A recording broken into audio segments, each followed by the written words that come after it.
and to the republic for which it stands, one nation, under God, indivisible, with liberty and justice for all.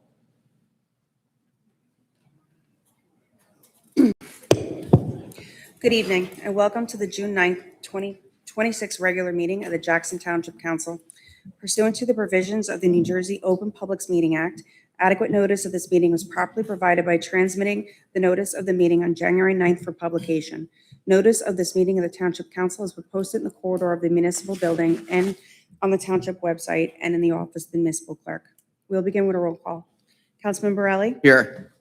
Councilman Bressi? Here. Councilman Pollock? Here. Council Vice President Palmieri? Present. Council President Bernstein? Here. Also attending this evening is Attorney McGuckin, Administrator Taylor Franco, and myself, Sandra Martin.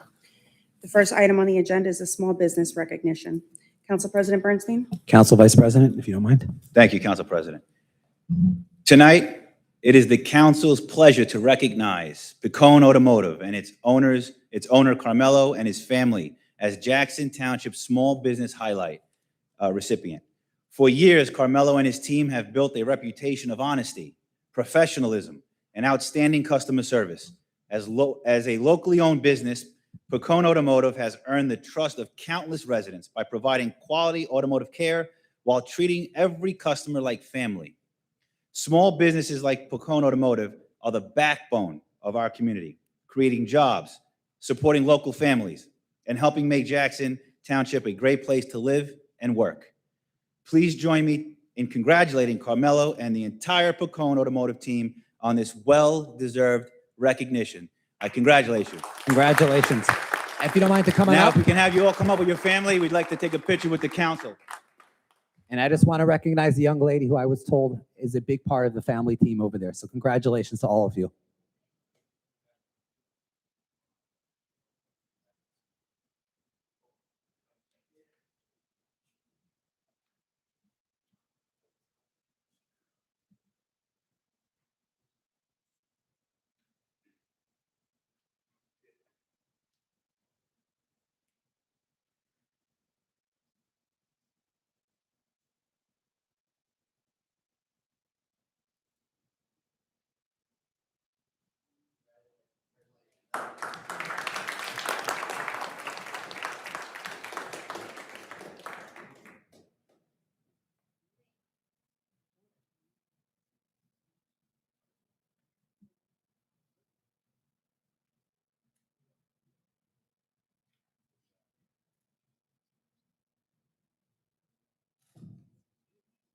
We will now hear opening comments from the Township Council, starting with Council President Bernstein. So thank you, Madam Clerk. I'm going to keep my comments very brief. I just want to take a moment and recognize the small business. We look forward to continuing to see more small businesses be recognized here in Jackson. Additionally, I just want to take a moment and ask for everyone to have our troops overseas in mind. I know a few minutes ago I got a text message that I was here already, that the U.S. forces retaliated against Iran for that incident that occurred yesterday. And it's a crazy universe that we live in, and just everyone please have our troops overseas in mind. Additionally, I just want to take a moment and recognize the members of our fire department which are here. I know how hard you guys have worked over the past couple of years to get to this place. There's been a lot of bumps along the road, and the fact that we're here, I think I just asked, is about a 3-year process, and I think it's exciting to see. So thank you for all of your hard work. Thank you, and have a wonderful evening. Council Vice President Palmieri. Thank you. Just for the Picone family, congratulations. You've earned this. You're free to stay here for the entirety of the meeting. If you'd like to leave, you can do that as well. You don't have to feel obligated, but you're welcome to stay. But congratulations. Otherwise, we have a lot of business to attend to tonight, so I'm going to waive my comments for the rest of the evening. Councilman Borelli. Thank you, Clerk Martin. I want to echo Council President Bernstein's remarks regarding our troops. God bless our country and our troops that keep us safe and secure 24/7. And they are in our prayers, and please keep them in your prayers. And thank you for all of our servicemen and women, and including our fellow colleague. Thank you for your service, Councilman Bressi, to our great country. Can't thank you enough. And I'm going to try to keep my comments short. I did have an article that I read in the Brick Times this week Jersey Shore Online. I noticed that it was in the Asbury Park Press as well about a significant change affecting our tax bills that could be on the ballot this November. Ocean County commissioners are considering a voter referendum to increase the open space tax. Currently, it's set at 1.2 cents per $100 of assessed property value. And the proposed rate would rise to 2.2 cents. This would result in an estimated annual increase of $40 for a $400,000 assessed home, $60 for a $600,000 home, $80 for an $800,000 home. You know, property values have increased significantly since 1997, when the last open space tax was voted on by Ocean County voters. And of course, land acquisition costs have also increased as well. So that is why this is, being considered as well, that this vital tax revenue helps preserve land from development, safeguards forests and wetlands, protects our water supply across Ocean County, including Jackson's.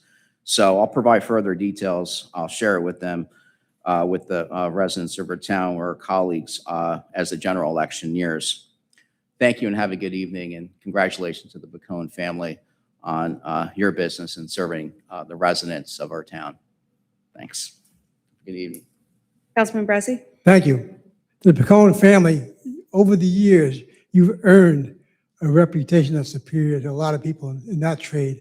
And the honesty and the people that have trust in you, and you've been there a lot of years, and I trust you'll be there a lot more. You do a great job, and it is recognized throughout the town. Congratulations.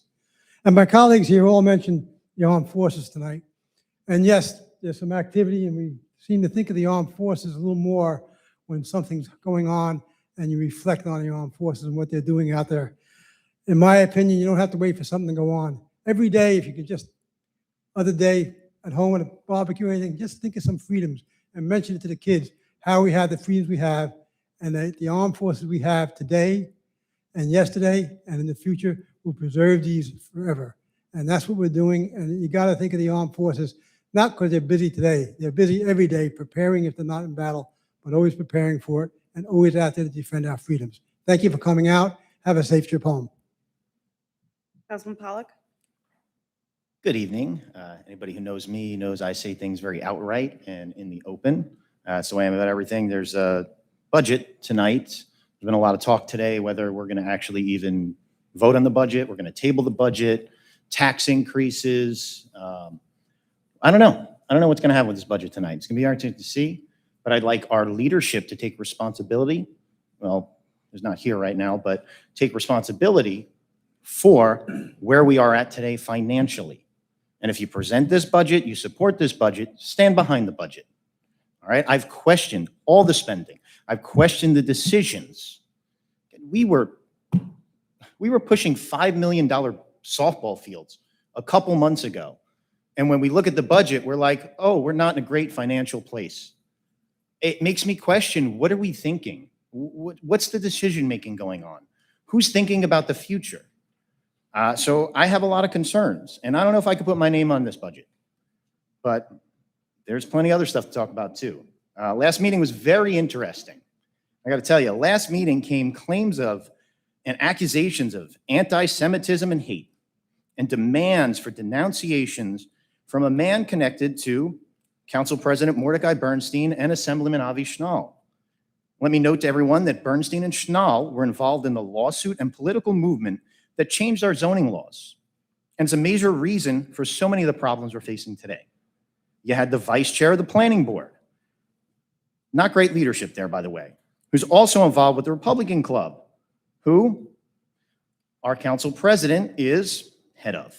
He came in making accusations at me because some Facebook page that I have nothing to do with made fun of him. These claims from both people are based off Facebook comments and posts from strangers on the internet that I don't know. I'm not even on Facebook. It's crazy. We have so much going on, and this is what's happening. We're not focused on the budget. Nobody's questioning development, zoning, missing persons cases. I'm not responsible for the speech of random strangers on the internet. It's not my job to denounce everything on the internet that offends someone. I speak for myself, and I make my voice heard every single time I'm up here. But I can talk about some real things, okay? Not stuff from the internet from strangers. And this is stuff that needs to be talked about more. All right? Let's see if anybody wants to denounce these things. Does anyone want to denounce the overdevelopment and destruction of the Pinelands, which some people up here voted for and planned intentionally? Does anyone denounce Mordecai Bernstein for deliberately planning the overdevelopment of the Pinelands to benefit his developer friends?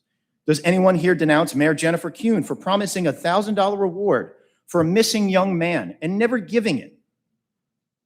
Does anyone denounce Mordecai Bernstein for having a political action committee with major developer Mordecai Eichhorn and taking a ton of money from conflicts of interest? Does anyone denounce Jennifer Kuhn for violating a resident's First Amendment rights and having them removed from a meeting after bringing up that she's dating a police officer, which resulted in a lawsuit? Does anyone denounce Ocean County Commissioner Frank Sadeghi, who's deeply connected to our mayor and council president, when he came here to swear in our appointed mayor and made comments gloating about overdevelopment of our town and tripling our population? Oh, his engineering firm also does business with the town, by the way.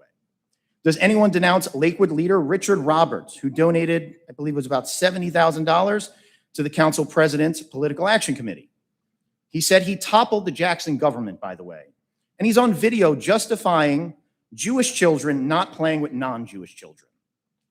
Does anybody denounce those things? But these are only a few things that have been going on in this town. You see how this works? But there's a huge difference between what was tried on me.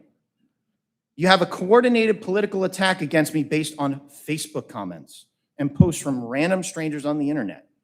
I bring up things that have been done, people they're actually connected to, real things.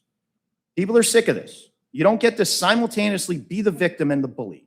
The claims of anti-Semitism or hate to try to silence others, because this has happened before, last election, to other people who ran, lost its power.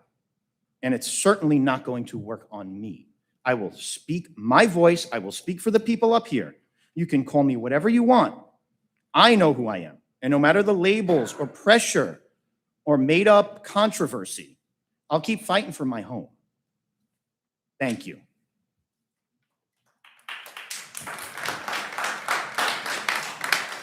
The next item on the agenda. Eric, before we go further, I just want to make a statement. I've been sitting up here for 6 months. There are a lot of towns in surrounding areas that their council meetings have become circuses and chaos. I've done my best to be respectful, to stick to government issues and policies. When I was on council for over a year before I ran for office, I had many opportunities to use this platform for politics and create cute videos labeling and calling everyone corrupt, et cetera, et cetera. I never did it, and I'm not going to continue to do that now. Thank you, and have a good night. Mr. Council President, I have a question for the attorney. Mr. McGuckin, Mr. Pollard brings up respectfully a lot how we're destroying the Pinelands. Is it true or not that no matter what we approve or say that we want to put in the Pinelands, it cannot be built there until the Pinelands approves it? That's correct. So it's not us destroying the Pinelands. If you have a problem with the Pinelands decisions, take it to the Pinelands meeting. Go there. That's where the problem is. The Pinelands have the authority. We don't. We can say we want to put anything there. We can't do it till the Pinelands approve it. Thank you. But it was planned in the Pinelands. So, That's a different distinction. Councilman, be approved by Councilman, there was a 2-year process that took place that the entire planning board was part of. The planning board committee was part of, and yes, this council voted on ordinances. You were not involved at that point in government in Jackson, and for you just to lob accusations, I think is highly, highly inappropriate. Sorry. Have a good night. Just facts. You planned it in the Pinelands. It was planned. Overdevelopment is planned in the Pinelands right now.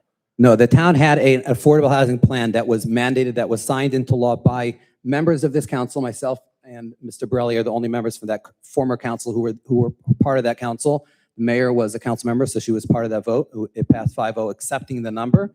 And the planning board, together with their professionals, together with the various developers who came forward as per advertised. There was no deals made in dark, smoky rooms, and those allegations are getting stale already. You all planned it, Mr. McGuckin. and you're not taking responsibility. Mr. McGuckin, with the Pinelands and the RG2 districts and stuff, didn't they zone that for high density? Historically, they have changed the density and zoning in various parts of the township to suit the Pinelands' needs, including adding density and then decreasing density in other areas. And I think in about 2007, they approved affordable housing in the RG2 zones. That is correct. So once again, take it to the Pinelands for once. Thank you. The next item on the agenda is comments by Administrator Tarafanko. Thank you, Madam Clerk. I'm going to reserve my time and jump right to the prepared statement on behalf of Mayor Jennifer Kuhn. I apologize for not attending as a guest due to a conflict in my schedule. However, be reminded that as a council member, I was present at every meeting. Moving on, pursuant to the New Jersey local budget law, once administration has proposed a municipal budget to the Township Council, it is the responsibility of the Township Council and only the Township Council to finalize the municipal budget. Council may approve the budget as is, can increase or decrease any specific line item in a proposed budget, and may amend the budget in any way they deem appropriate. If they wish to increase taxes, make any cuts, or make any other changes, they are free to do so. And I, as a mayor, have no say in those changes. It is now their budget. 5 weeks ago, I presented my budget to the council, and it was introduced by them. Council has had 5 weeks to review it, to ask questions, or amend it. If they want more time, they can adjourn it. Tonight, they have the chance to put their money where their mouth is and change the budget as they deem fit. If they want to cut spending, now is the time they can do so. If they want to raise revenue, they can do that as well. All posturing, political grandstanding, or finger pointing cannot change the simple fact that if they want to make changes to the budget, now is their chance to do so. The final adoption in terms of the municipal budget by law can only be done by council. If you don't like it, change it. Thank you, Mayor Jennifer Kuhn. The next item on the agenda is an update from the Department of Public Works. Council President Bernstein. Sure, thank you. The Department of Public Works is pleased to report that township operations continue to run efficiently and remain on schedule. Residents are reminded that bulk and brush collection services are proceeding according to the established schedule. Beginning Monday, June 15th, crews will begin bulk pickup in Zone 8 and brush pickup in Zone 7. We appreciate residents' continued cooperation in placing materials curbside in accordance with collection guidelines, helping us provide dependable and timely service throughout the community. Ocean County recently hosted another successful document shredding event at the Jackson Municipal Building on Saturday, June 6th. The event served approximately 380 residents, providing a secure and convenient way to dispose of confidential documents and sensitive personal information. Looking ahead, the Clean Communities Program will conduct a township-wide roadside cleanup on Sunday, June 14th, with participation from numerous local nonprofit organizations. Residents can expect to see volunteers working alongside roadways and throughout the community to help keep Jackson clean. Motorists are encouraged to use extreme caution and remain alert while traveling, as pedestrian safety remains our highest priority. Thank you. The next item on the agenda is the Fire District Consolidation. So I'm going to ask if there's any, Attorney McGuckin, I know the attorney for the fire district is, I know you have him on speed dial and available. Do we have, I guess we should open the floor to the public? That's correct. This is a unique process, and very few towns have gone through this. This is proposed consolidation of 2 fire districts. Mr. Richard Braslow is the attorney representing the fire districts. I dare say he has more experience in this than any member of the state government. And in fact, he has advised the state government on how these matters work in the past. Mr. Braslow recently had surgery, but he represents both Jackson Fire District number 2 and 3. I believe there are maybe representatives of the district who are present as well. Are they here? Yes, in the back. Okay. And I know Mr. Braslow wanted to at least be on the phone. Do you have him on the phone? You want me to get him on the phone? Mrs. McGuckin, do you mind getting him on the phone? No problem. If just for the public, I just want to read into the record the resolutions passed by Fire District 2 and Fire District 3, just so people understand a little bit of the background to this. Fire District number 3 in the Township of Jackson, the Fire District has engaged in discussions relative to consolidation of the fire districts. And whereas the fire districts believe it would be in the best interest of the public if such a consolidation was enacted, and therefore be resolved by the Commissioners of Fire District number 3 in the Township of Jackson as follows. The Fire District formally endorsed the consolidation of Fire District number 2 and number 3 by the merger of number 3 and number 2. The Fire District hereby authorized such action deemed appropriate to facilitate the consolidation of fire districts as referenced. And then it was signed by Chairman Frank Haraska, Commissioner Kagan, and Commissioner McGuire, and Commissioner Sadley and Commissioner LeBoy were absent during that meeting, so it was passed unanimously. Additionally, Fire District 3 passed a similar worded ordinance, and it was passed also by their board unanimously. So I just wanted to keep everyone informed of that. Now we have the attorney for the fire district, and we'll hold up and I guess. Good, yeah. Mr. Council President. By statute, a public hearing is required. Any member of the public wishing to comment on the proposed consolidation, now is your opportunity to present those comments for consideration by the council. Council Vice President. Seeing no one come forward, I motion to close public forum. Second. All in favor? Aye. Any opposed? Council, in front of you on your agenda is a resolution authorizing and consenting to the consolidation of the 2 fire districts in accordance with the plan that has been presented. And council will be appropriate at this time to consider that resolution. Madam Clerk. May I have a motion to authorize Resolution 168, 2026, authorizing and consenting to the consolidation of Jackson Township Fire Districts Number 2 and 3 pursuant to NJSA 481490.2. Motion. Second. Councilman Borelli? Yes. Councilman Bressi? Yes. Councilman Pollock? Yes. Council Vice President Palmieri? Yes. Council President Bernstein? Yes, and I want to thank all of the members of the fire district for their engagement, their involvement, those who are here and those who couldn't be here tonight. I know this was a long journey, and we look forward to continuing to work and support you guys in your amazing endeavors. And have a great night. And I see Mr. Tremor coming in. So, Mr. Tremor, it passed unanimously. Consolidation. Mr. Council President, pursuant to statute, the township will now submit the plan to the local finance board, and I have already spoken to Mr. Braslow.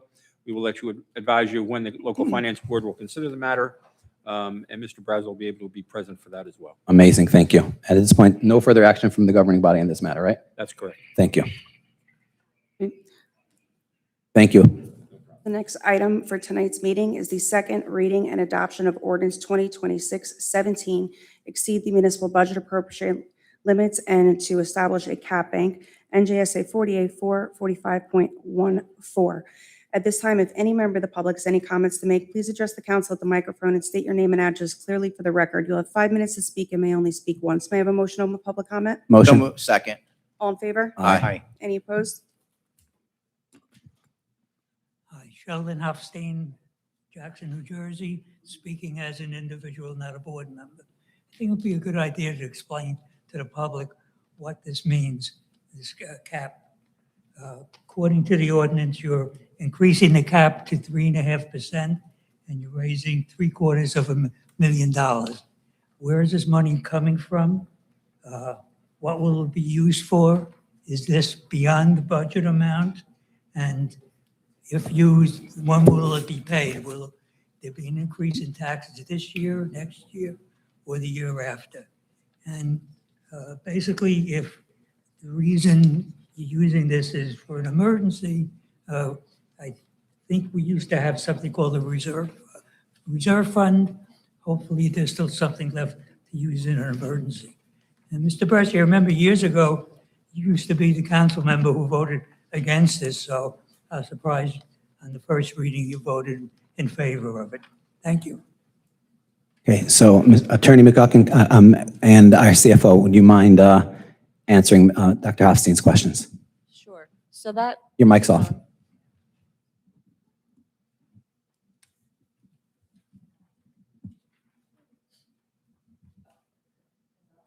Still off. maybe it was just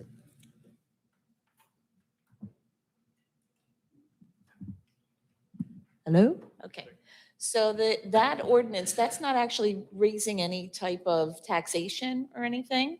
So within the budget, we are required to follow 2 standard cap laws. One is the levy, which would be the amount to be raised through taxation. That's on your tax bill. The other, which you hold in your hand, is for appropriations.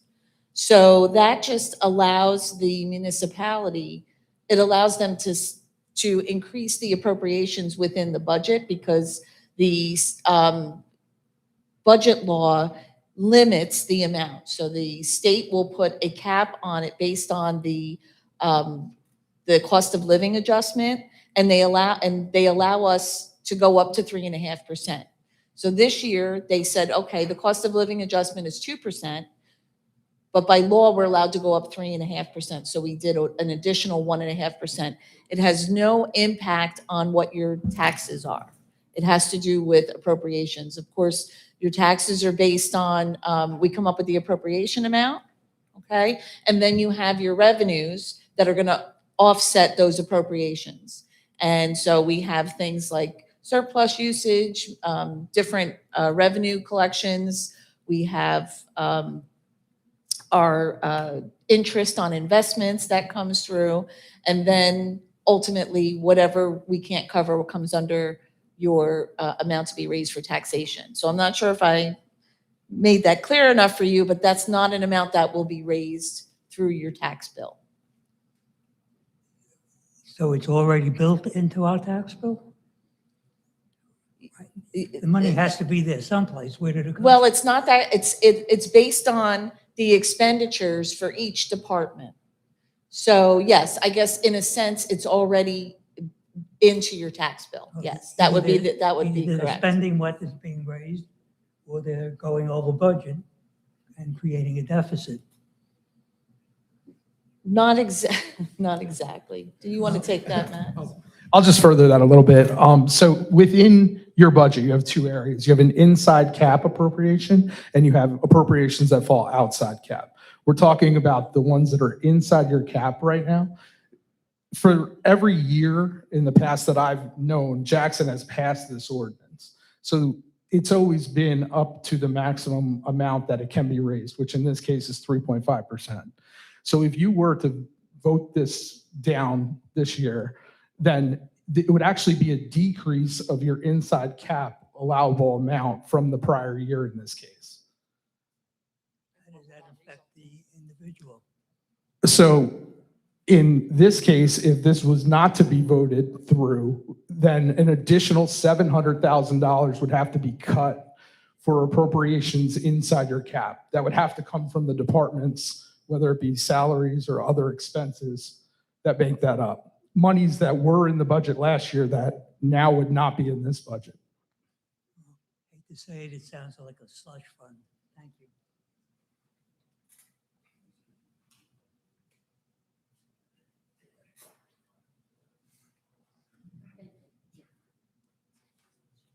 I guess no podium still?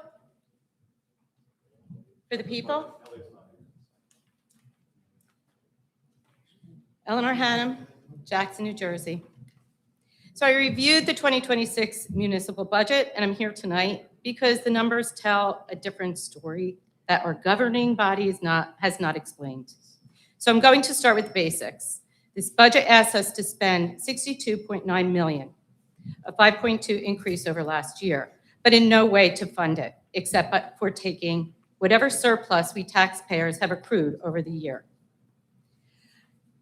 What I have found, first, administrative and executive salaries jumped 49% in a year, from $389,000 to $581,000, with no explanation, no justification in the budget message.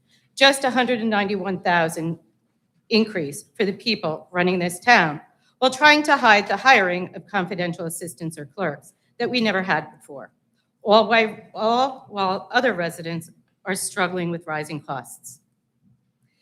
Second, the number of new lawsuits have caused by this administration has substantially increased our municipal insurance costs and deductibles. Now, there is a brand new line item this year for legal judgments for $938,475. That means this township lost nearly $1 million in lawsuits last year alone. Then add to the $585,000 already budgeted for legal services, and we're spending $1.5 million on lawyers and losses. That is not bad luck, that is mismanagement. I will note also that on page 43 of this budget, it states that in 2025, this administration had preserved 43.33 acres of land. That is a lie. You preserved maybe 4, but I do definitively know less than a quarter of an acre for $400,000 is what you did. So I don't know if ChatGPT was being used when developing this budget, because that keeps on showing up, but it wasn't done through open space. Third, the open space fund will be sitting on over $1 million at the end of next year, which includes $7 million in reserve with no plan, except to piss it away on improvements to lands it was never intended for. The true intent of this fund was preservation of our land and our history. It has been mismanaged and manipulated by an attorney's legal verbiage to fit the narrative they want. That does not make it legal. It is clear this administration has no intention on historical preservation or the preservation of lands. It is clear that other projects, such as ROVA, is not appropriated in this budget. Instead, there are appropriations for other engineering firms who are deeply connected to the development of Jackson. In 2025, funds were paid to these engineering firms that are deeply tied to members of this administration.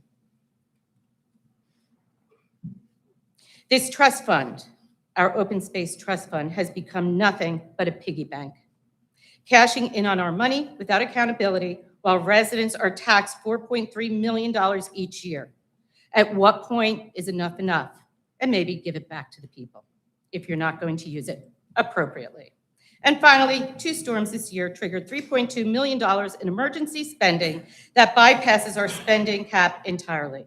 Whether or not the storms were foreseeable, the lack of any emergency reserve fund to absorb them is a planning failure. And in this budget, what I see is $130,000 allocated for the future if there is another such storm. Residents deserve answers. I'm asking this governing body to justify these numbers tonight. I also want justified millions of dollars that are in every single part of this budget that says, quote unquote, other expenses, with no accountability to where these millions of dollars that say other expenses is going to go. Thank you.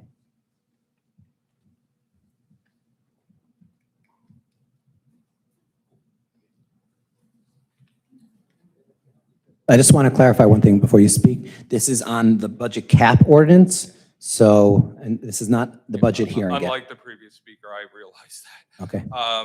This is Joseph Sullivan, 31 Kathy Court here in Jackson. I just want to ask, as I recall, you know I've attended many of these meetings over the years. I seem to recall every year we establish a cap bank. Am I wrong in that? Have we had? Mr. Holman, could you answer that? Mr. Holman, you've been here the longest. Yeah, that's correct. Yeah. So this is not something unusual, different, or wizardry or gadgetry. This is just a normal process that has been done every year in Jackson Township budgeting. Am I correct? Yes, it's not only common in Jackson, but throughout the state. Yeah. So once again, everything's politics now, thanks to Batman up there. But I will say this. This is normal. It's done every year, and there's nothing special or unique about it. Thank you. Anyone else? So I just wanted to piggyback. You say your name, please. Carlos Martins. You don't have to swear. Jackson. I'm on the zoning board, but I'm here as a resident. I wanted to piggyback off Mr. Hofstein's question because it wasn't clear to me, and I'm trying to learn as much about this budget process as possible.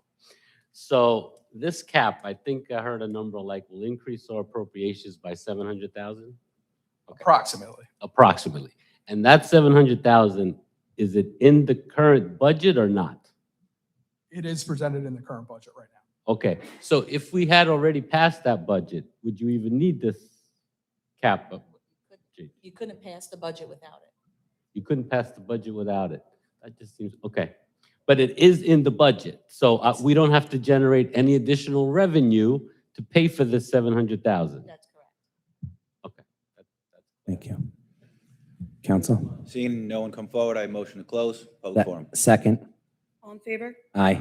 Any opposed? I have a motion to adopt ordinance 2026-17. Motion. Second. Councilman Borelli? Yes. Councilman Bressi? Yes. Councilman Pollock? You're raising the spending ceiling. That's what's going on with this.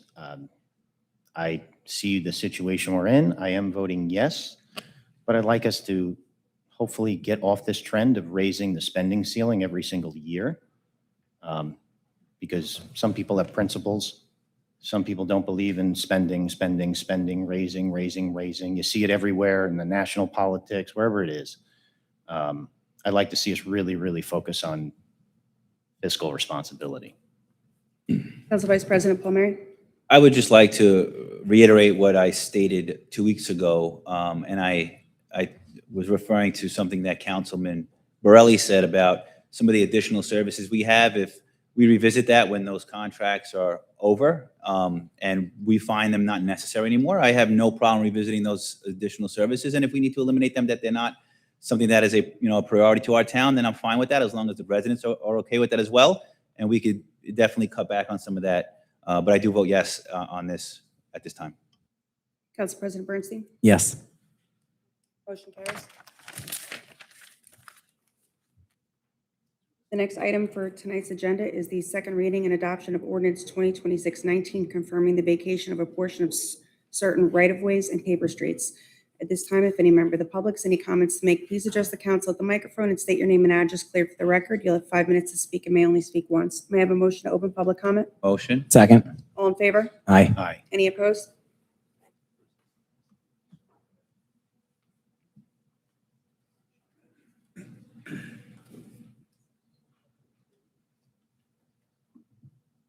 Eleanor Haddam, Jackson, New Jersey. I just believe, for the record, the people of Jackson Township should be aware, specifically where these paper streets are located and why this is being done. Sure. Are you done asking? Sure. So these 3 paper streets are located on the Christy McAuliffe Middle School property. This is being done as per, there was a request from the Board of Ed. Superintendent, actually, the new superintendent, Mr. Baginski, sent in on behalf of the district, is that when they were doing a title search, it was determined that in 1973, the municipality started the process of vacating these roads and never fully vacated them.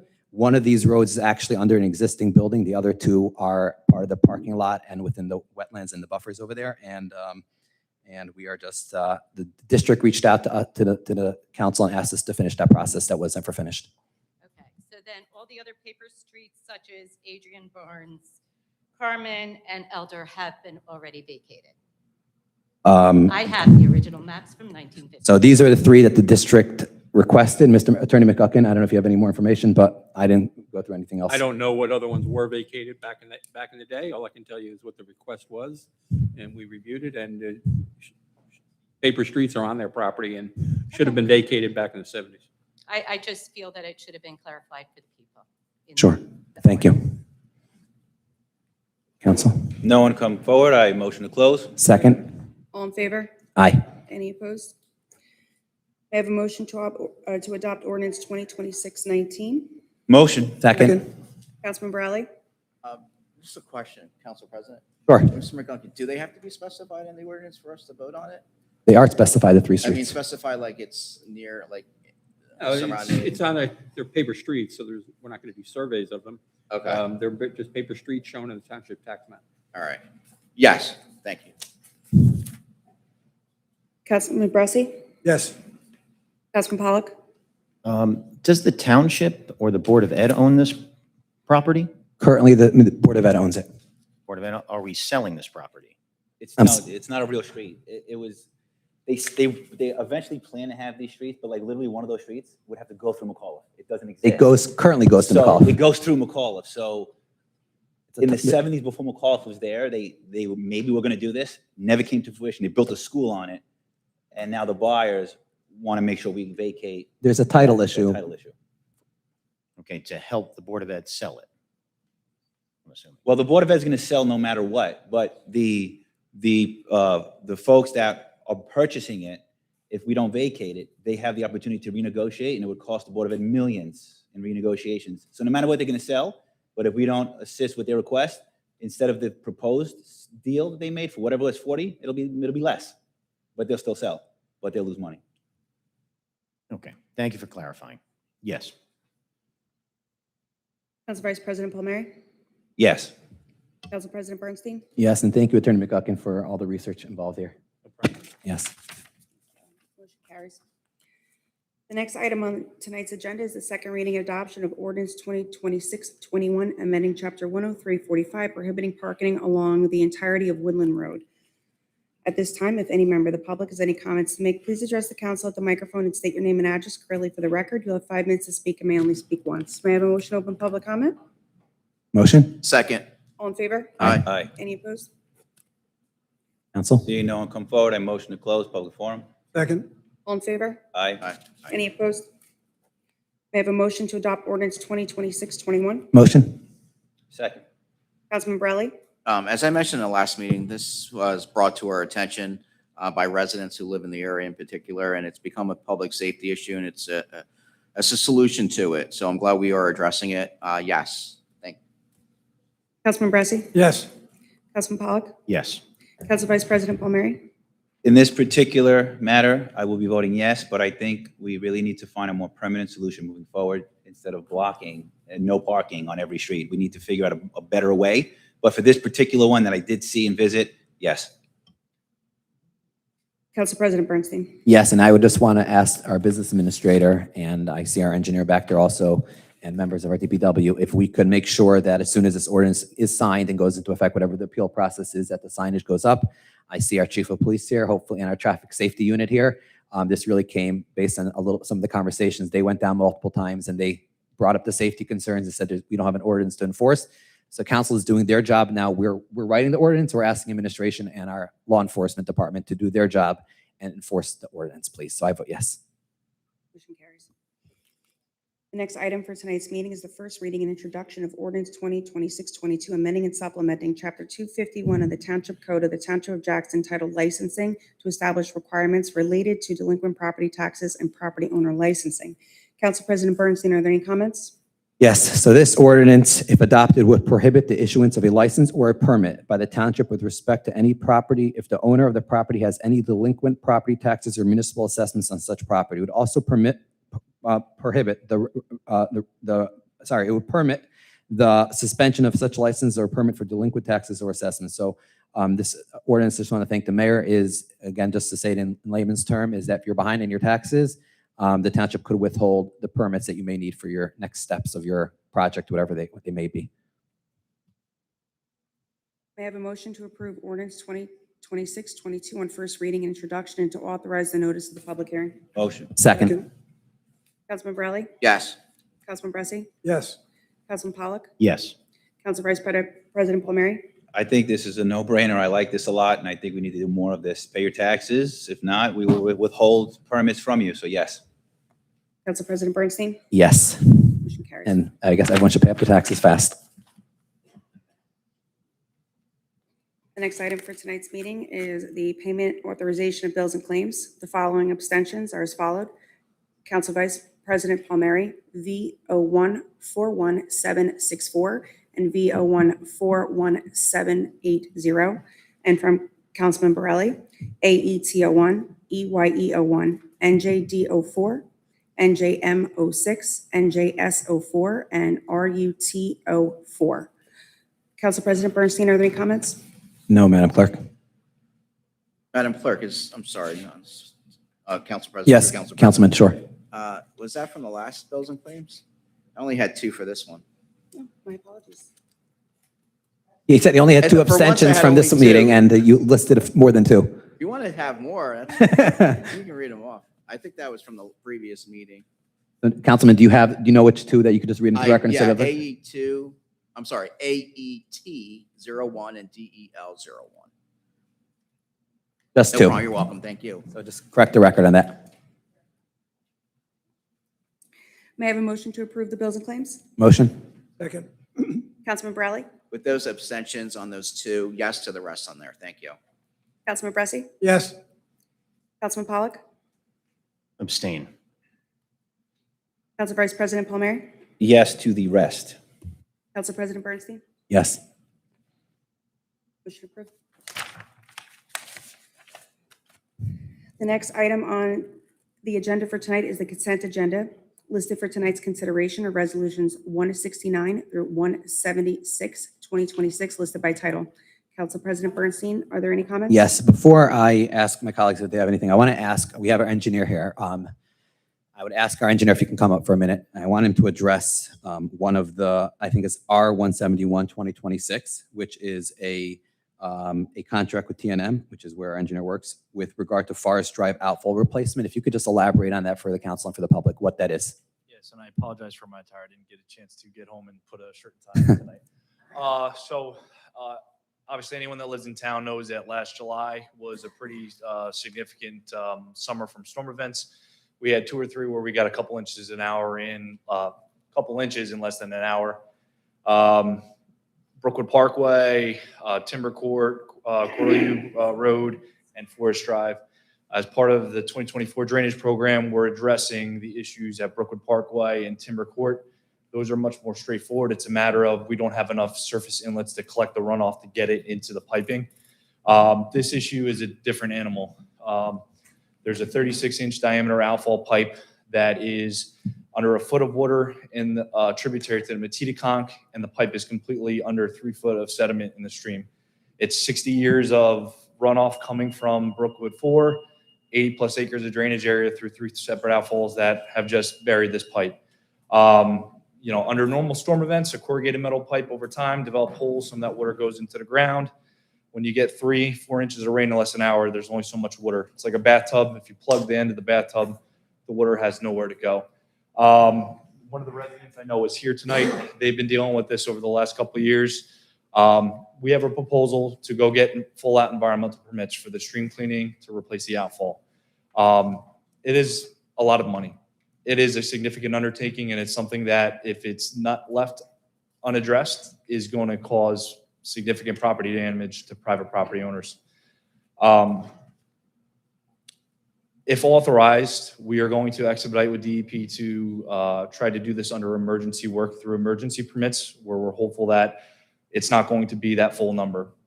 I can't speak for what the minds at DEP are going to say when we go to have and submit these applications. So the number you're seeing is a worst case situation. So basically, you gave extra just in case. Correct. Now, in the time since we wrote this proposal in February, we've met with a couple contractors to kind of talk about methods and means on how they would do this work.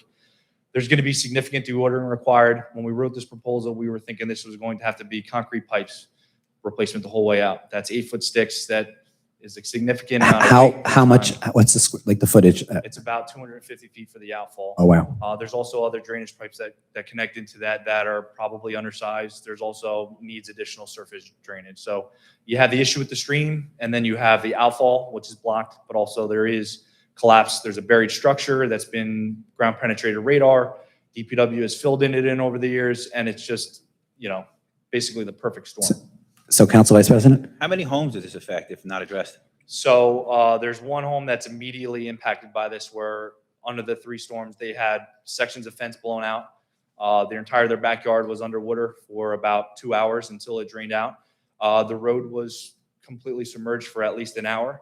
The inlets in the street, which are bolted to the frames, and the castings are cemented to the inlets, which weigh about 500 to 700 pounds, completely blew off the structures with how much water was coming to this area. So it takes a significant amount of force in Mother Nature for that to happen, and it's something that needs to be addressed. We will, if authorized, will do our best to expedite this. And I know we have a resident here. I'm sure he was watching the radar this weekend with the storms that were coming through. I was watching it too, and I couldn't sleep with it too, because I'm invested in this now too. I don't live there, but I've been on the phone. I've met with the residents out there, and it's something that needs to be addressed. And I wish it was a simple solution like Brookwood and Timber Court, where we just need to add more drains and more pipes. This is a more complex situation. If you don't mind me just asking, when were you, obviously I see the resident there, when were you alerted to this issue? I know the mayor brought this up to me a couple months ago, but. So 2 years ago, a project started on North Carolina Drive. There was a 36-inch diameter drainage pipe on North Carolina Drive, which drained to this system. That was replaced under a DOT contract. Towards the end of that project being designed and going out to bid, this issue was made aware to the township. Funding limitations, change in DPW, administration, things like that. It was not, didn't happen at that time. To be transparent for you, the permitting part of it was probably something, and the price that you see there was probably part of a factor of it too. It corrected an issue with a drainage issue on a neighbor's property, but unfortunately the water is now just to the next choke point. It's something that significantly needs to happen. Once I personally got involved with this and became aware of this last summer, like I said, there's Brookwood Parkway, Corlew, Timber Court. We're doing our best to, try to plug every single hole at a single time, but, there's only so much that can be done within constraints of, municipal budgeting and things like that. Does anyone else from council have any other questions? Okay, thank you. We'll let you know if you have any other questions. Thank you. And then, Madam Clerk, I also just want to take a moment and just recognize R174, which is appointing a resident to the zoning board. Thank you, Councilman Borelli, for bringing that, for following up and seeking. We're always looking for more residents. There was another resident who reached out probably a couple hours later, applied, and I had an opportunity to meet her. And we're looking forward to hopefully finding more places that we do have more places. Hopefully we can have more resident involvement. So we continue to encourage residents to apply to any of our boards, and hopefully we'll get to know more of you. So that's it from my end. Does anyone have anything they want us to pull from there for a discussion?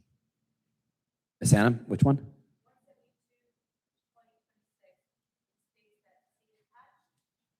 You said 172, 2026?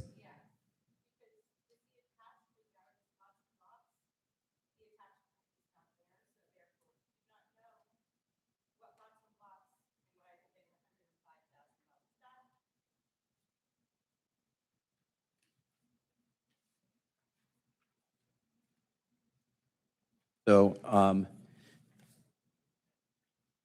did you hear Ms. Hannum? Which one? Which what? Yeah, it's tax refund. Yeah, but I'm just which one is her?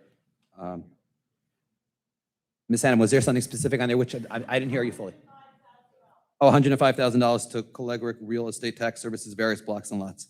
1 second.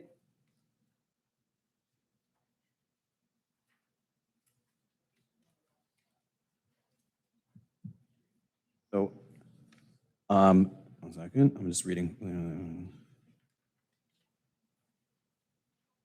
So the notes that I have from the tax collector's office, is that this was an overpayment on multiple properties. One was Right to Bow LLC et al. One was Shapiro, Alexander, and Vera on block 701, lot 442 for $2,800 they paid twice. And then I have another one for $5,000 on block 5808, lot 1, and a whole list of things that this Colegric overpaid. That's what it is. They're representing multiple properties in town, correct? And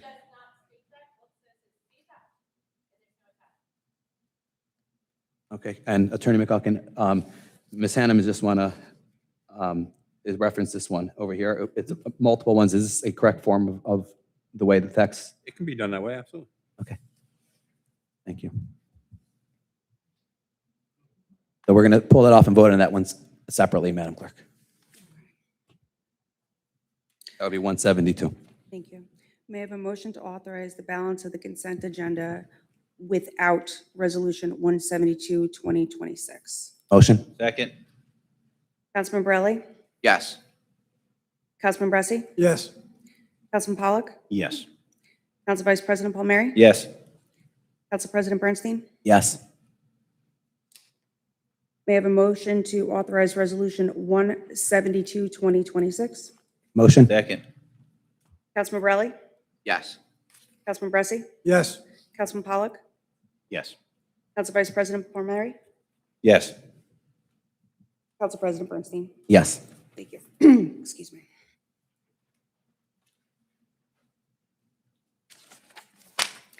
The next item on the agenda is the public hearing of the 2026 municipal budget and budget amendment. Council President Bernstein? Yeah, so before we have it, Attorney McCulkin, if you could just elaborate on the process. We have a budget amendment, and then we obviously have the municipal budget. We have, first of all, for the public, we have our three professionals here. We have our CFO, We have our auditor, and we have someone from our finance team who helped create the budget. Auditor, okay, from the auditor's team. I don't know your name, so Anthony, Matt, and Jeanette. I think the Attorney McGuckin, we just go through the process. We're going to give the residents the same 5 minutes, and I'm going to ask the professionals to write down any questions. After we go through everyone's questions, then if you guys could respond to everything accordingly. Attorney McGuckin, anything?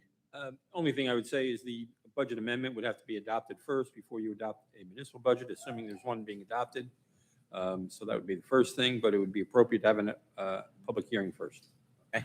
Madam Clerk? At this time, if any member of the public has any comments to make, please address the council at the microphone and state your name and address. Is please. this just on the budget or on the budget amendment?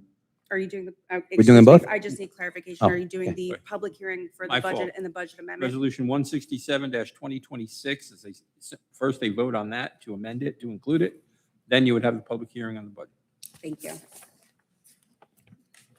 It's simply a motion to amend the budget as introduced to include So, this amendment. so move. Thank you. Can I have a second? Second. Councilman Borelli? Yes. Councilman Bressi? Councilman Pollock? Yes. Council Vice President Palmieri? Yes. Council President Bernstein? Yes. Motion approved. Now it's public hearing, right? Now you we have open up the hearing. public forum. Okay, Madam Clerk? May I have a motion to open the public hearing? Motion. Second. All in favor? Aye. Aye. Any opposed? Okay, and I see the budget team has all their pens and papers out, so. Jim, the floor is yours. Jim Seleckia, Jackson. I am a member of the zoning board, but I'm here as just a citizen. And I'm going to read a statement. Council President, members of the governing body, before you vote on this budget, I need to state clearly why this document should not be adopted tonight. The budget that was introduced was incomplete. Under NJAC 5:30-3.8, the user-friendly budget is a required component of a lawful introduction. It is not optional, and it is not something that can be added later. The state requires it to be part of the introduced budget so residents can review the full picture before any public hearing or vote. That did not happen here. We received it 35 days after the introduction, last Friday. It was changed. I reached out to Business Administrator Tarafenko the Friday before that what was posted on the website was incomplete. It got changed as of this Friday. Hate to say it, it's still incomplete, but more of that later. Because the user-friendly budget was missing, the introduction was procedurally defective, and the document before you tonight is built on an introduction that did not comply with the state requirements. At the last meeting, the Township CFO stated that there is no process for reintroduction. Respectfully, I disagree. The governing body itself is the process. You are the elected officials empowered to introduce, reintroduce, amend, and correct the municipal budget. And if an introduction is incomplete or non-compliant, the remedy is simple. The governing body reintroduces it properly. Residents should not be told there is no process when the process is sitting right here on this dais. And let me be clear, it does not matter if the budget as it stands today may be acceptable to you. Personal comfort with numbers does not override the legal requirement that the introduction itself must be complete and compliant. The law does not say introduce a budget you like. It says introduce a budget that meets state requirements. The council has said many times publicly and proudly that if we make a mistake, we will admit the mistake and correct the mistake. Well, this is that moment. The introduction was incomplete. The mistake is clear, and the correction is simple. Reintroduce the budget properly. And before you ask the residents of this township to pay over $36 million in property taxes towards the budget, the very least you owe them is a process that is lawful, transparent, and complete. Do the right thing before you ask the residents to shoulder that financial burden is not just good governance, it is basic respect. If the introduction was incomplete, then the vote tonight is premature and procedurally unsound. The governing body has both the authority and the responsibility to correct the error by reintroducing the budget with all the required components, including the user-friendly budget, so the public can review it as the law intends. I urge you to reject this budget tonight and take the proper step. Reintroduce it in full compliance with state requirements. That is how transparency is restored, and that is how trust is rebuilt. Now, the budget itself. Hopefully I got some things. User-friendly budget, page 3, lists the budget and is missing the budgeted positions by departmental classifications and the full and part-time list.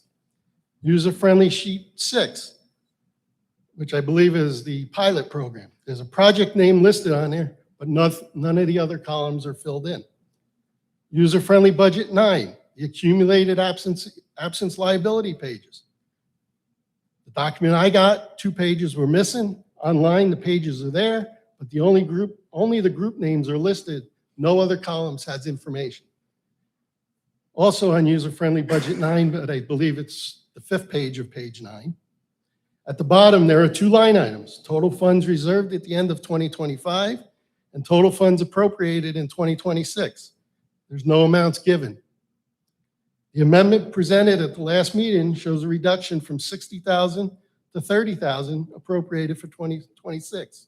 How are the residents supposed to determine how accurate that number is when all the information supporting the change is missing?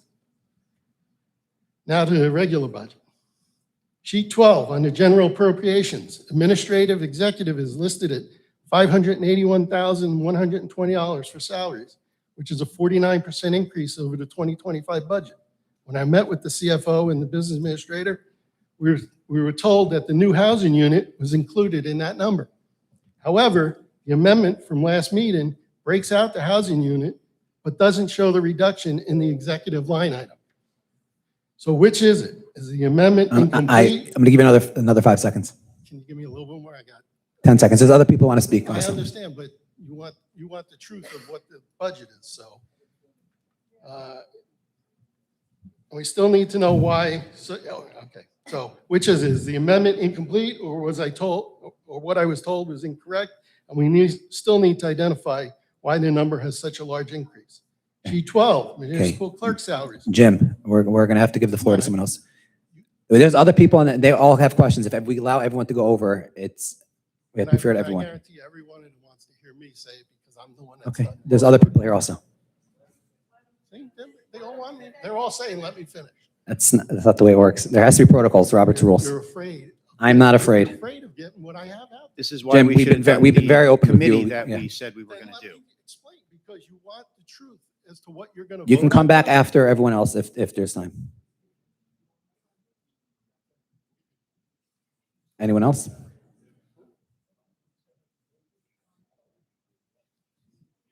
Good evening. My name is Linda Egan-Talley. I live at 15 Pine Valley Road. As the former president of the Board of Trustees of Westlake, and I would like to thank the council for all their support, particularly Morty Bernstein. Ma'am, I don't want to interrupt. This is just for the budget. This is just for the budget. You can come Oh, back just for for the anything else. budget. Yeah, just for the I'll come budget. back and I'll thank take the you. compliment, but you can come back. Anyone else for the budget only? Carlos. Anyone else? Carlos? So, by a show of hands, who else plans on speaking about the budget? Okay, so Jim, after Joe, you come back up. Eleanor Hannum, Jackson, New Jersey. So there are so many inconsistencies in this budget. The lack of transparency in what you're doing with my money is overwhelming. Again, I'm going to reiterate, millions of dollars are under other expenses. I think the people and myself have the right to know what the other expenses are and how that money is going to be used. It should be detailed. We should be aware of where our money is going. I would also like to address page 43. At the bottom, it says, basically, that on page 43 inaccurately states 43.33 acres were preserved in 2025. That's a lie. So if you're lying about that, how can we even trust anything in this budget? It's fraud.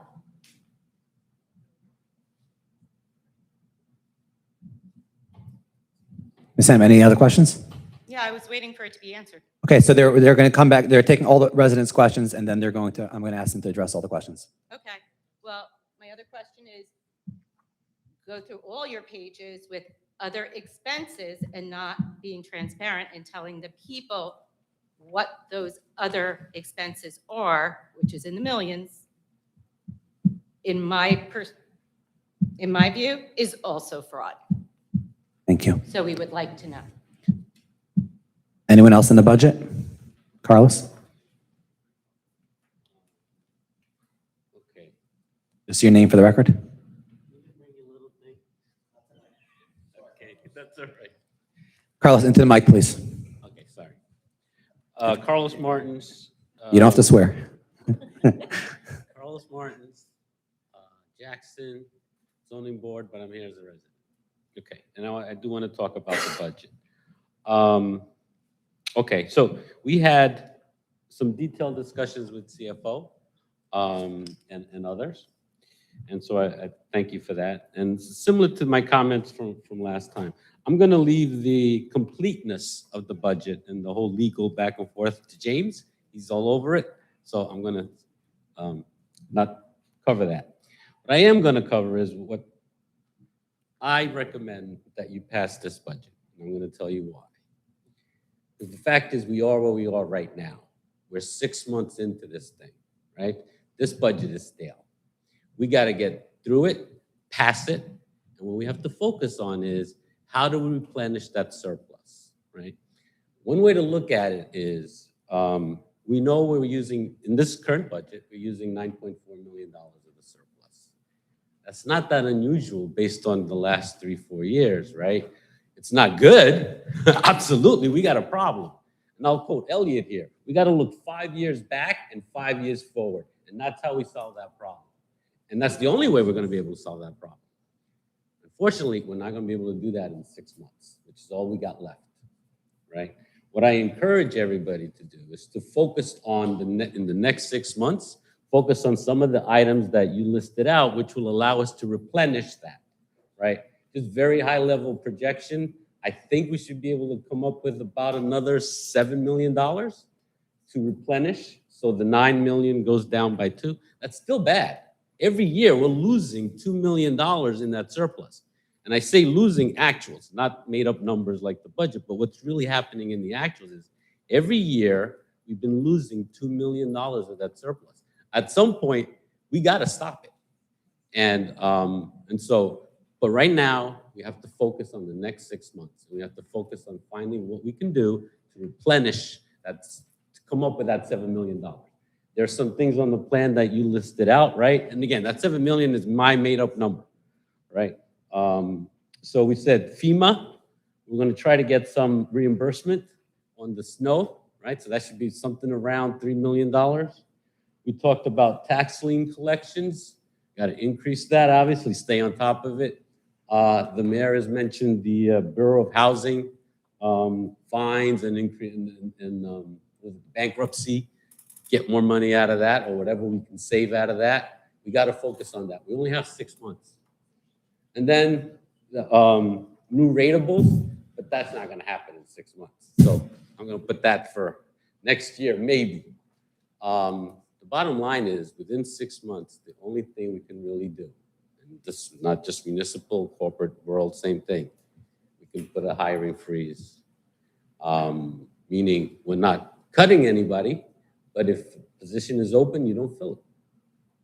And we watch these damn bills very closely, and we watch and keep your feet to the fire and make sure you know what we're paying for, which that's going to be part of my public comment. I'm going to go through the bills again. So for those reasons, right, to get the mechanics out of the way, as long as it's legal and when it's complete, what James mentioned, the as far as the numbers is concerned, we are where we are. And I encourage you to pass it. Thank you. Anyone else that didn't speak yet?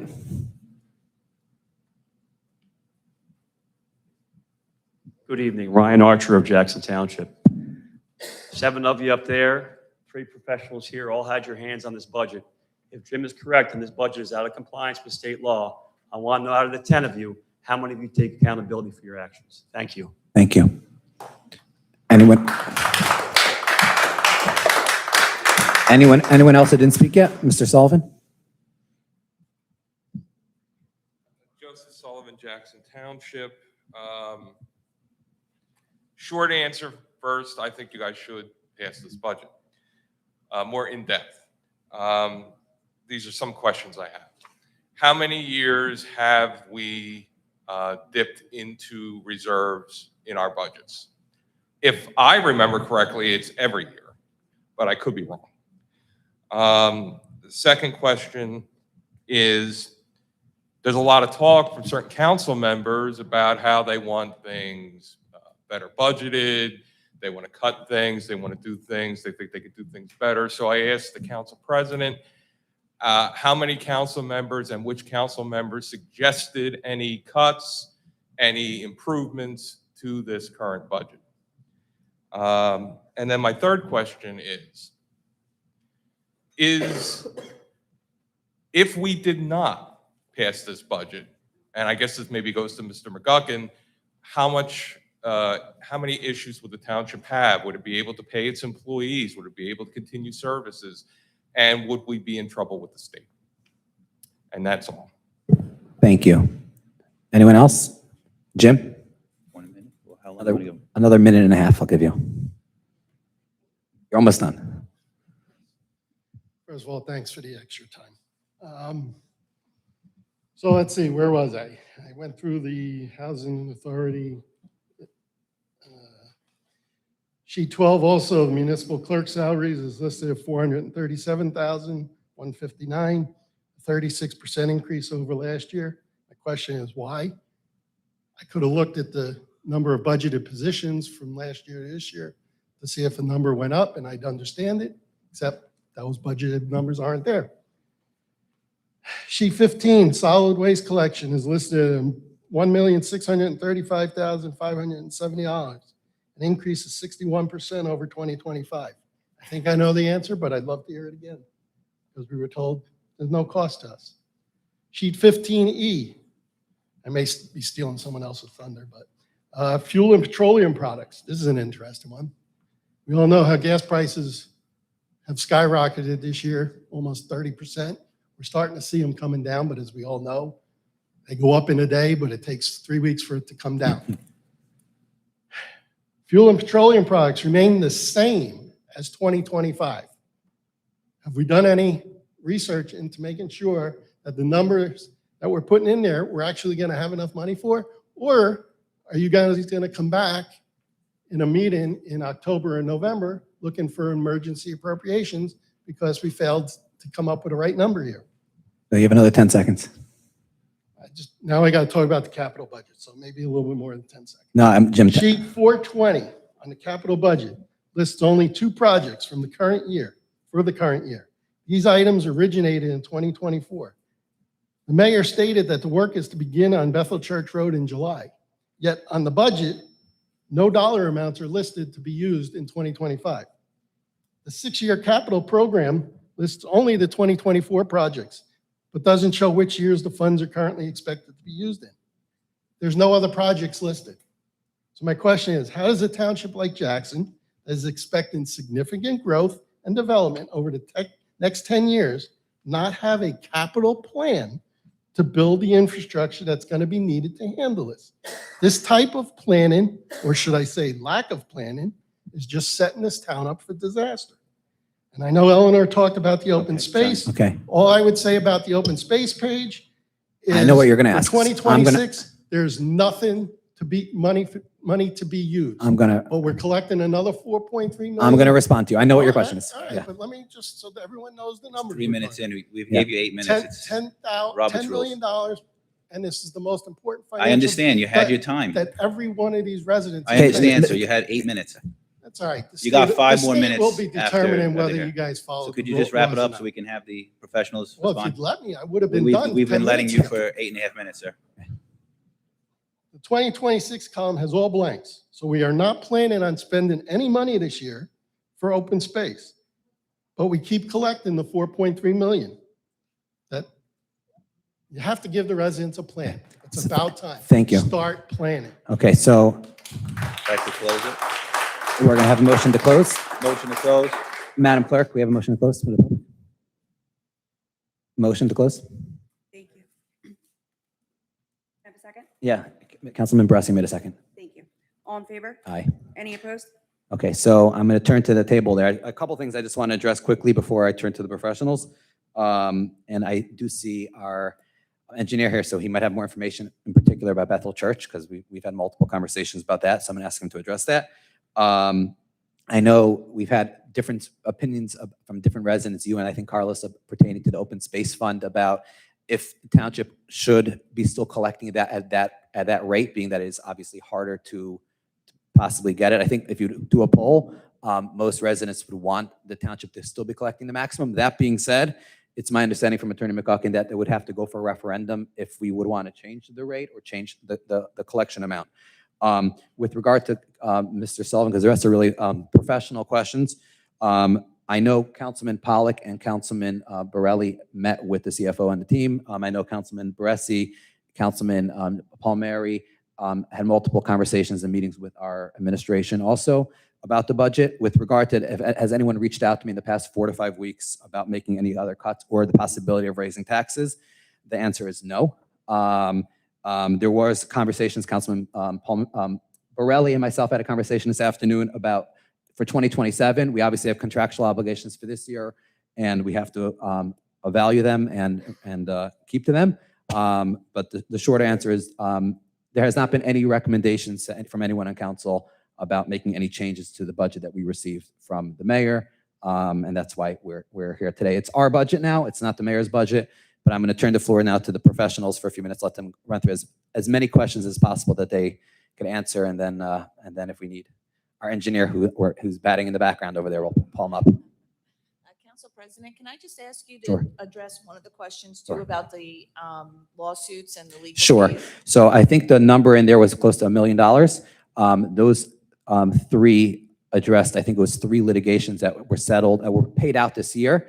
One of them was a litigation, and Attorney McCucken, I'm allowed to mention the name of the litigation, right? Even though the personnel matters, right? Yes. Okay, so one of them was about a former township engineer, Mr. Burke, which was, I mean, he has not been the township engineer since before I was on this dais. I think Councilman Baresi served with him.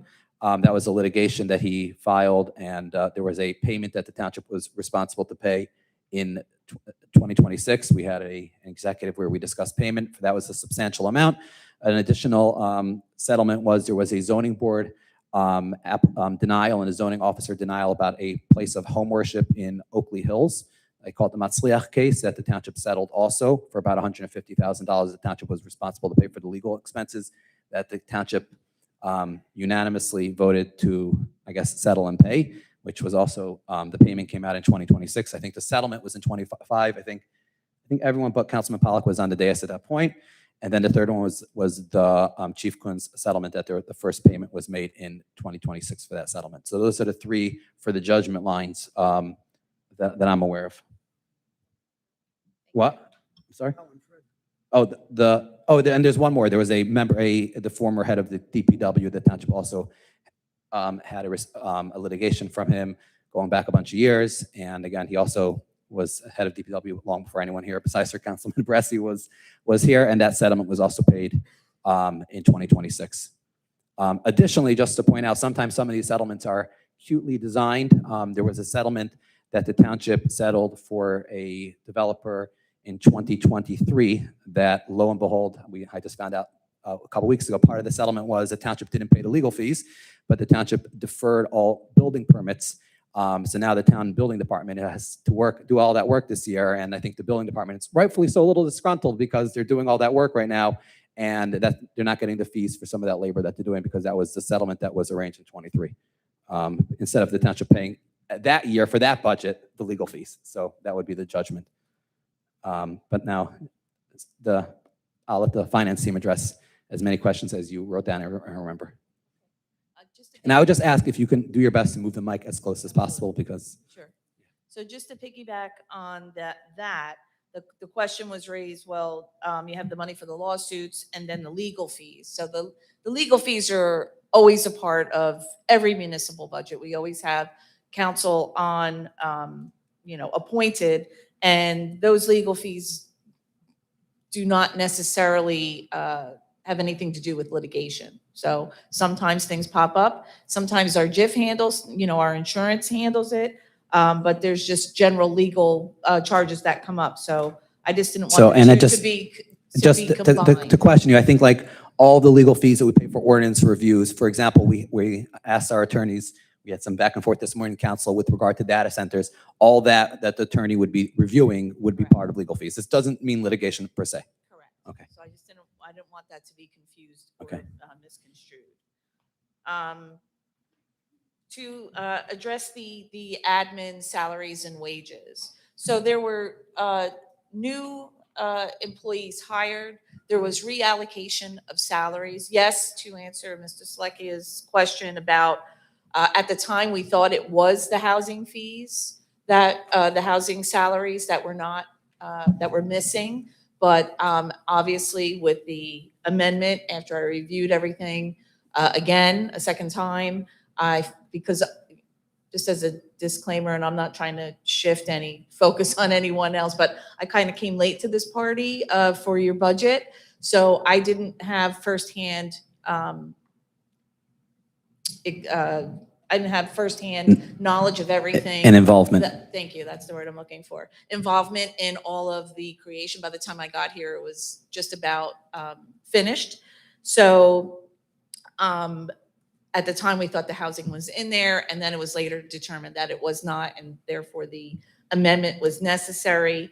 But there were some additional hires and different reallocation of salaries that were part of that. So I just want to address one thing that I think a resident brought up in the beginning, I think earlier, with regard to Rova Farms. It's my understanding that historically, the way it's been done since Rova Farms began was it was paid through open space funds. I'm not sure how that lines up in the budget, but that was when I came into the Rova project, that's the way it was done. And I'm not saying right, wrong, or indifferent. That's been I think because like you said, you're new to this a little bit over here, but that's the way Rova has been allocated until now. And I definitely had conversations with some of the former members of council before I sat on here, my original colleagues, and that was something that they brought to my attention also. So, and I'm going to turn this over to Mr. Holman about the open space fund and the open space budget, so you can get more clarity on. Yeah, the open space budget sits separate. It's a trust fund for the municipality. I believe Rova is one of the open space parcels that the township does have. So any certain expenditures will go through the trust fund, not necessarily the operating budget of the municipality in that case. Once we're on Rova, I'm just going to announce, I know it's a little different subject. Everything was submitted to DEP, and now we're waiting for that process. And we were told hopefully by the end of the summer, we should have some form of an update. And just to note as well, the open space budget is presented separately from the operating budget, if that's not clear there. But the fact that there isn't a budget. That's what they're saying, that there's no budget. It's just the amount that's being raised. Now, Jeanette, could you address for a second? I know, I think Carlos mentioned it, but can you just address again, in the past, I would say 5 years, the surplus that's been used every year. And again, I think everyone in here will agree that that's not the best practice. But we just talk about the pattern of what's been spent from surplus from the past 5 years. So after reviewing, just looking at past years, yes, it seems that there's been a fluctuation in the amount of surplus that's been used each year for the budget for at least 5 or 6 years going back. I didn't really go back further. Probably since COVID. And an amount as high as $11.5 million has been used. And each and every year, it looks like that we are regenerating, we're losing, we'll say, about $2 million that is not regenerating. So eventually, you know, you're just whittling down, and we hope that to recoup as much as, you know, to regenerate as much as we can. But I would say that that statement was, you know, accurate in just looking at how much surplus was used each year and how much was regenerated that year. Now, Business Administrator Tarafanko, I know it was mentioned before, I think also by Mr. Martin, with regard to some of the fees and penalties. And I don't think it's just in pertaining to the Housing Bureau. I think it's with regard to code, zoning, and some of the other departments in town that I think the mayor and yourself want to be more proactive in making sure that we're actually collecting these fees. Could you address for a second? I know we had a resident by the last meeting who brought up that penalty. We took a very hard stance when we drafted that ordinance with regard to housing violations, rental housing violations. Could you address, I know so far since they've been sending out, they've recouped a very decent amount of penalties. Again, we're not looking for penalties. We're hoping everyone complies with our ordinances. But for this year, do you have a rough estimate of how much? I know they sent out over $250,000 of penalties. We have a number so far of what has come in. We're roughly at about 27,500 so far. So do we know how many have been sent out so far? 250 notices were sent out thus far. I'll give you the rundown. So total inspections completed was 224. Total rental properties registered was 1,559. Total properties that still need to register is about 155. Original number of unregistered properties, which the NOVs went out for, was 496. And like I said, we collected about 27,500 of fines at $500. Okay, and let me just ask, I assume we're sending out, there's no special treatment. We're sending out, they're going through the list, and they're sending out, and obviously it takes a lot of work to send out, and they're going to continue sending out to all those who have not complied with the rental bureau, correct? That's correct. Okay. Okay, so the other question that was raised regarding other expenses. So the two components of the operating budget are salaries and wages and other expenses. Internally, those other expenses are broken down by sub-accounts. So you could have office supplies, and depending on the department, you can have different needs, education, materials, what have you. On the budget document itself, this is the state budget document. So there's not going to be any of those details on there. What happens is the departments submit their requests with details of what they want or need in their other expense part of their budget. They are reviewed, and it's approved at that level. And then that information gets compiled and put into the budget document. So I don't know how we can provide that. It is not customary to provide such minute details. You know, the public is certainly welcome to ask any questions. They can come into the offices at any time. They can put over requests in to ask for more details, but you know, that is the process. So there's nobody's trying to hide anything. This is the state document. This is how we present it. Now, Attorney McGuckin and Jeanette, I guess questions for both of you. We have a resident who's mentioned by the last meeting, and again mentioned by this meeting, that we are not in compliance with the way the budget was adopted, and was recommending the town council go back to adopting it. What is your legal opinion, Attorney McGuckin? The administrative code regulation he cites is correct. That's what it says. However, there is no remedy provided. There is no penalty provided. And there is no procedure for the township to now basically throw out what's been introduced and start over again. That would lead to further complications with compliance with state law as to the introduction dates and the adoption dates. And quite frankly, I believe local finance board would have a bigger problem if that were the case. Okay, now, with regard to, I think, Bethel Church, 'cause that's a big one that we did, the township did put out an update. And again, that road was a DOT, I think. Charlie, could you come up for a second? Would you mind? And again, I appreciate you coming on last minute notice. You just addressed, obviously, the time frame. I think we put out that the town would like to start that project after the school gets out for obvious reasons.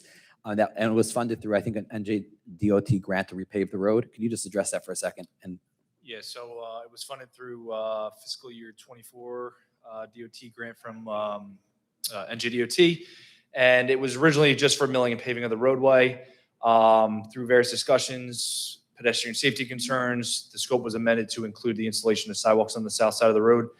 That was a very arduous process of securing temporary construction easements, permanent easements. I just want to stop you for a second. Has the town done any eminent domain to take anyone's property without permission? No. So anyone who's given permission for a sidewalk has willingly signed off on it? Correct. And, I think there's a handful of residents who feel like this maybe is 10, 15 years overdue.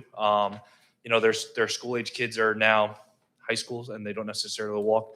But we are seeing an uptick in pedestrian traffic throughout the town. So, and that corridor has two significant curves to it that create recipe for disaster with walkers. And I just want to also address, once we're talking about that project in per se, I know the sidewalks, the plan that this council approved is being put on the southern side of Bethel Church Road, not on the northern side. Could you address, I know there was an MUA issue in addition to expense. Could you just address that for a second? So the MUA has a water main that runs along the north side of the roadway, and infrastructure ages, and we didn't feel it was a good investment to put a significant amount of sidewalk on that side, and then it maybe have to be ripped up within the next 5 to 10 years. Also, there was, both sides of the road have challenges right away, steep slopes. There was a little bit less challenges on the south side of the road. There are going to be, folks are already crossing the road right now without any type of crosswalks or signage. There will be rapid flashing beacons where you press it and it flashes. So what people are already doing now without those measures, it should be a significant safety improvement. And hopefully it also helps slow people down, because anyone that drives through that corridor on a regular basis can see how fast folks drive through there. So again, it's being funded from 2024 capital with NJDOT? Or 2024 DOT, Sorry, and there's also using, I believe, some portion of the pedestrian safety funds to fund the sidewalk, and that's the intent of the And the fund. pedestrian safety fund is a fund that developers put in when they don't build sidewalks in front of the project? Correct. All that money gets put together, and the purpose of it is to be able to do long corridor projects where there's a meaningful impact. And this is the perfect example of that. Okay. Just general schedule. So we had a pre-construction meeting a couple weeks ago.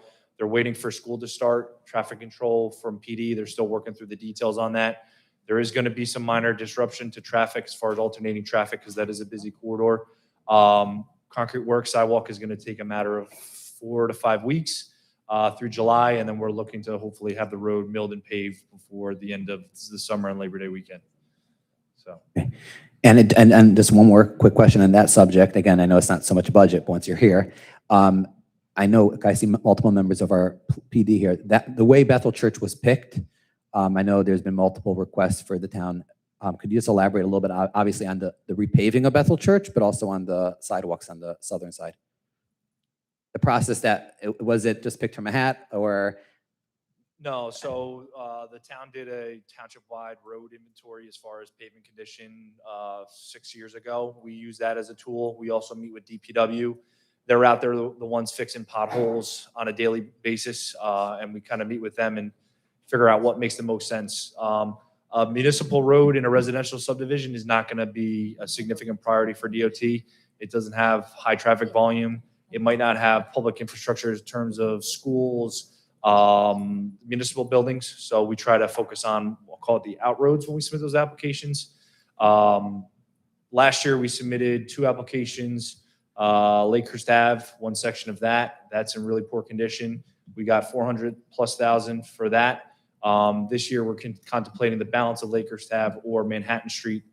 Manhattan Street is significantly in need of repaving, but the MUA also has planned improvements on Manhattan Street. So we don't want to put the cart before the horse and, obviously waste money. We do also have money for improvements to Bethel Church as a DOT fund, but further discussions are going to have to happen on that, because there may be other utility corridor upgrade improvements planned coming through that. And the township obviously just updated the road opening permit ordinance to require utility companies to pave the full width of the road. So we obviously don't want to spend township money paving a road that the utility company may be required to repave 3 years later. So that's also something that's going to be discussed.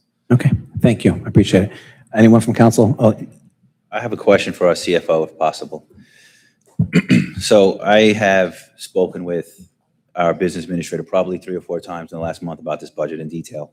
And I have spoken with every council member at least once, just to kind of get some feedback and about this budget from them as well. If this budget does not pass this evening, if we push this down the road, how much time do we have before departments don't have the funding, before essentially like a government shutdown? What do we have? What do we got in? So at this point, basically what we've been doing is doing emergency temporary appropriations. And we don't, we're basing it on parameters of need and also trying to stay within what we anticipate the budget to be adopted at. As it stands right now, if we don't adopt, then we're probably not going to have enough appropriated to go much further. I don't have those exact numbers to give you, but that what will be required is that we do another emergency temporary appropriation resolution. And that may require a special meeting because now I'm going to have to go back and analyze how short we will be and if we will have enough to make it to the next meeting for that to be, approved. Because at this point right now, I do have some departments that have put a lot of things on hold because they don't have enough appropriated. And we have to be very careful of what we are appropriating because I don't have the parameters. I only have what was introduced in the budget to go by. So it could ultimately shut down some operations because we don't have anything appropriated. So that's a very real possibility. Councilman Bressi? Yeah, just hearing all this going on, I'm just curious. If the budget wasn't approved and we're running tight on emergency appropriations, would any way this have to get bounced back to the state or the DCA then? Would have to Would the get budget bounced get bounced back to the DCA or the state if we don't approve it itself? No, what will happen is if you don't approve it, at some point the state will come down on you That's what I'm and say, saying. why are you not, what is the rationale for not And adopting that's the when the budget? state can come in with their recommendations what to do, correct? They won't come in with recommendations at this point, but what they will start doing is fining all of you for, potentially, depending on what the reason is for not adoption, if they consider it to be willfully not adopting a budget, they will fine you $100 a day for not, complying. Oh, went up. Yeah, it did. It used to be 25. It's 100 now. Anyone else from council? I did want to make a few more Sure, points. If sure. that's- Yeah, if yeah. That's okay. So some of the questions that came up, because I want to make sure that I did hit everybody's. I don't want anyone to feel like that, we were overlooking what you were questioning. So some of the questions, I just quickly looked at what the appropriations were last year versus what they are this year. And they are about 3 million plus higher. And the reason for that is because of the snow emergency, right, of the 3.2 million. That's roughly what that is. So when we look at some of the departments and some budgets went up, some went down, the reality of it is the budget basically stayed the same, okay? With the exception of that $3 million that will come off the budget next year. Hopefully, if it doesn't snow. Well, don't say that. So I just want to make that clear that there wasn't increased spending other than that emergency. And if anything, we really don't have the ability to increase the spending. That's why you had to pass that cap ordinance. So I just wanted to make that point because I think that's a very important point, that it did stay flat. Things had to be shifted around to try to make them work. You're in a very precarious position because of that, the appropriation cap. That really, forget about raising taxes or using reserves or anything else. You're really hamstrung by that cap ordinance. And then the open space, there is a budget in the open space, so I'm not exactly sure what was meant by the comment that there's no budget there. And unfortunately, we did look, and those numbers for the acreage were they weren't updated for 2026. So I do Well, apologize. I will just for add, that. with regard to open space, we are looking into 2 purchases currently. We actually had a verbal agreement for a property that we're going to be discussing among council and hopefully introducing an ordinance to move forward in I think, a great location for about 3.5 acres of open space. Right, Mr. Tarafanko? I think that's what it was. Yeah, that's correct. So we absolutely hope to use some of our open space funds to purchase more land. And then finally, just one last thing, and I'll shut up. The capital budget. So the capital budget, a plan, is really what it is. Yes, there was nothing put forward for at the time that the budget was introduced, other than ongoing capital projects. That capital budget plan can be amended at any time. So if something is decided now that, we need to do this, we'll just simply amend that, and then you can go forward with the project. I do agree that some planning needs to take, we've had these discussions with administration, with the finance committee, that certainly we have to start planning for the future. But in lieu of the turnover in staff and all the things that the township has experienced, that piece just did not get done for this budget. But it can be amended at any point within the year. That is not, it's not a fatal flaw to the budget process. Hey, Councilman Borelli? We applied for FEMA funding for So this. I'm going to let storm? the business administrator respond to that.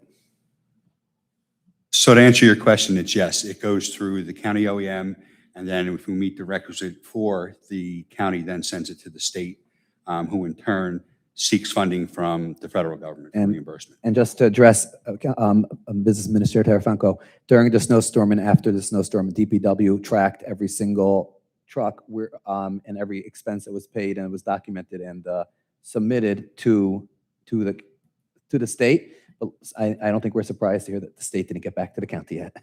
That's correct. I guess Councilman, yeah, sure. Just talking to the mic. how much, on average, over the last several years, how much do we regenerate in surplus? Because that's been like a big concern, as you know, for us up here.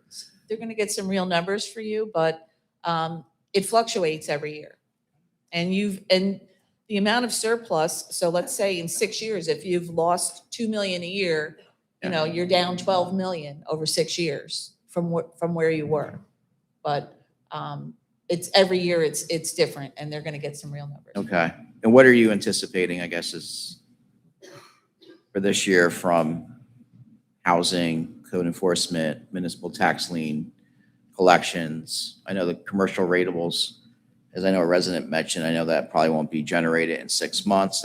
Something that will have to be looked at, into the following year. Administrator Tarafanko, just address what Councilman Borelli just said. I know there was a calculation made by the tax office on the square footage of commercial ratables that are pending. Do we have that number in front of you? I believe I spoke about it last meeting, and through the assessor's office on the rolls, it's somewhere in the neighborhood of 120 million. We're anticipating getting percentages of that, and that's new to the rolls. I can't speak to the previous question you just asked. I don't have the information with me. I would like to shed some more light on, you brought up housing again, Councilman Borelli. So we're looking at approximately in fees collected in total around 217,840 from this new creation of the Housing Bureau so far this year with registrations and violations. Council President, Sure. on the and the administrator too, talking about commercial ratings coming up, and I realize there may be a flow the last couple of years, but if you notice now, you may or may not be aware how rates, once they get their approval, it goes up. When they start building, it goes up more. They get their CO, it goes up more. There's a lot of sites, I know some were approved in 2006 and 7, some were approved about 2012, that are now building. And that's going to be going up as they complete their compliance and resolution. So that average for the last 2 or 3 years should be going up this year based on that. So, Jeanette, do you mind entering any more? Do you have any more numbers for Councilman Borelli's question about surplus? Right? They're pulling Question them of surplus. up. They're pulling them up. But just to come back to just say what we're anticipating. So there's different factors that how surplus is regenerated, right? So we have your expense side. So whatever you are anticipating spending X amount of dollars, whatever you don't spend for the year goes into a reserve year, and then ultimately in a future year will end up in surplus. You have revenues that you're anticipating, that anything you collect in excess will then go over into surplus. Then there's some other factors such as, we have the non-spending reserve for uncollected taxes. We have receipts from delinquent taxes. So all of those things go into, and then all the other things that we talked about. We're hoping to collect money from some of those tax liens that, once you start the foreclosure process, there is a good amount of people that may come up and say, oh, I don't want to go to foreclosure. Here, I'm gonna pay. And we're anticipating that. You have added assessments that will come online, as Administrator Tarafanko alluded to. So those are all the things that go into it. And we're hopeful that at the end of the budget process that we haven't, that we do have those excesses left. So I think that we were anticipating, I don't know, probably in that 6 to 7 million that we're hopeful that it's going to regenerate. But I'll go ahead and you can. Yeah, Matt? just to give you the actual numbers there, 2022, the fund balance ended with 16.5 million. The next year, 8.2 million of that was utilized in the budget. Of that 8.2, about all of that was regenerated. So going into the 23 year, you had 16.2, only 300,000 was not regenerated of that 8.2. So we'll call it 7.9 was regenerated there. So then the fund balance in 2023 was 16.2 million. Of that 16.2 million in 2023, 11.3 million was utilized to fund the budget.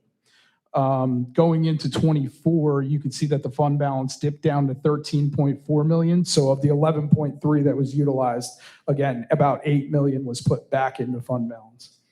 From that 13.4, we'll say 8.9 was utilized in the budget last year to balance it. And then we saw the fund balance dip down to $11.5 million going into 25. So you had 13.4. So of that 8.9, again, only about, say 6.9 was regenerated that year.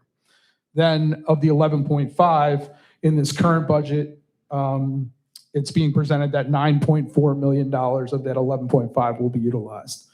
Going then into, if $7 million is replenished, you'd be heading in, looking at about $9 million in fund balance afterwards.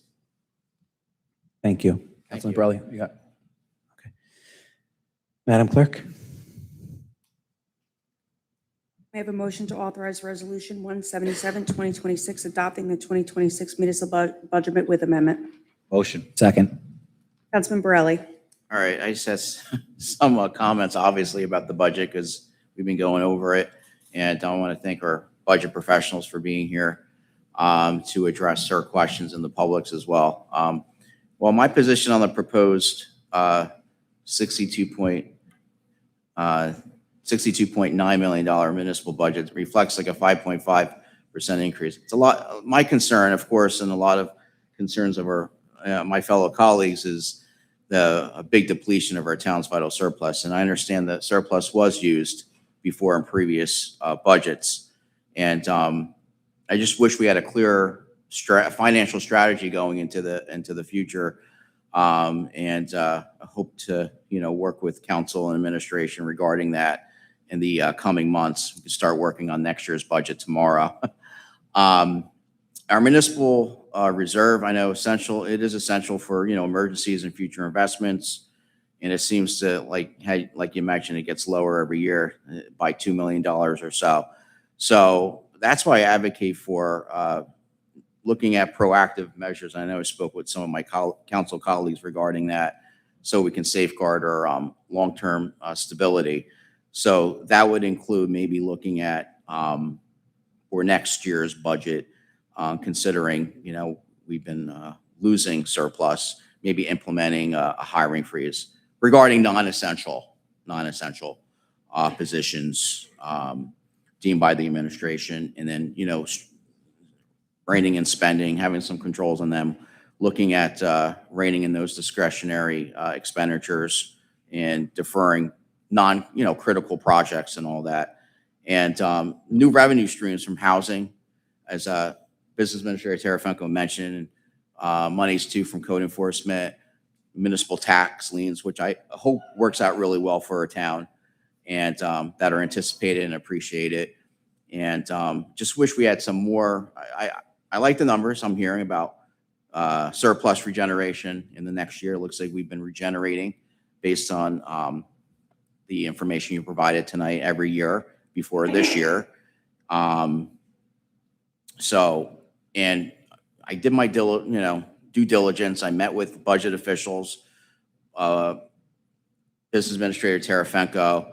We don't have like dollars to scrape. I know departments have identified savings, and that has been accomplished.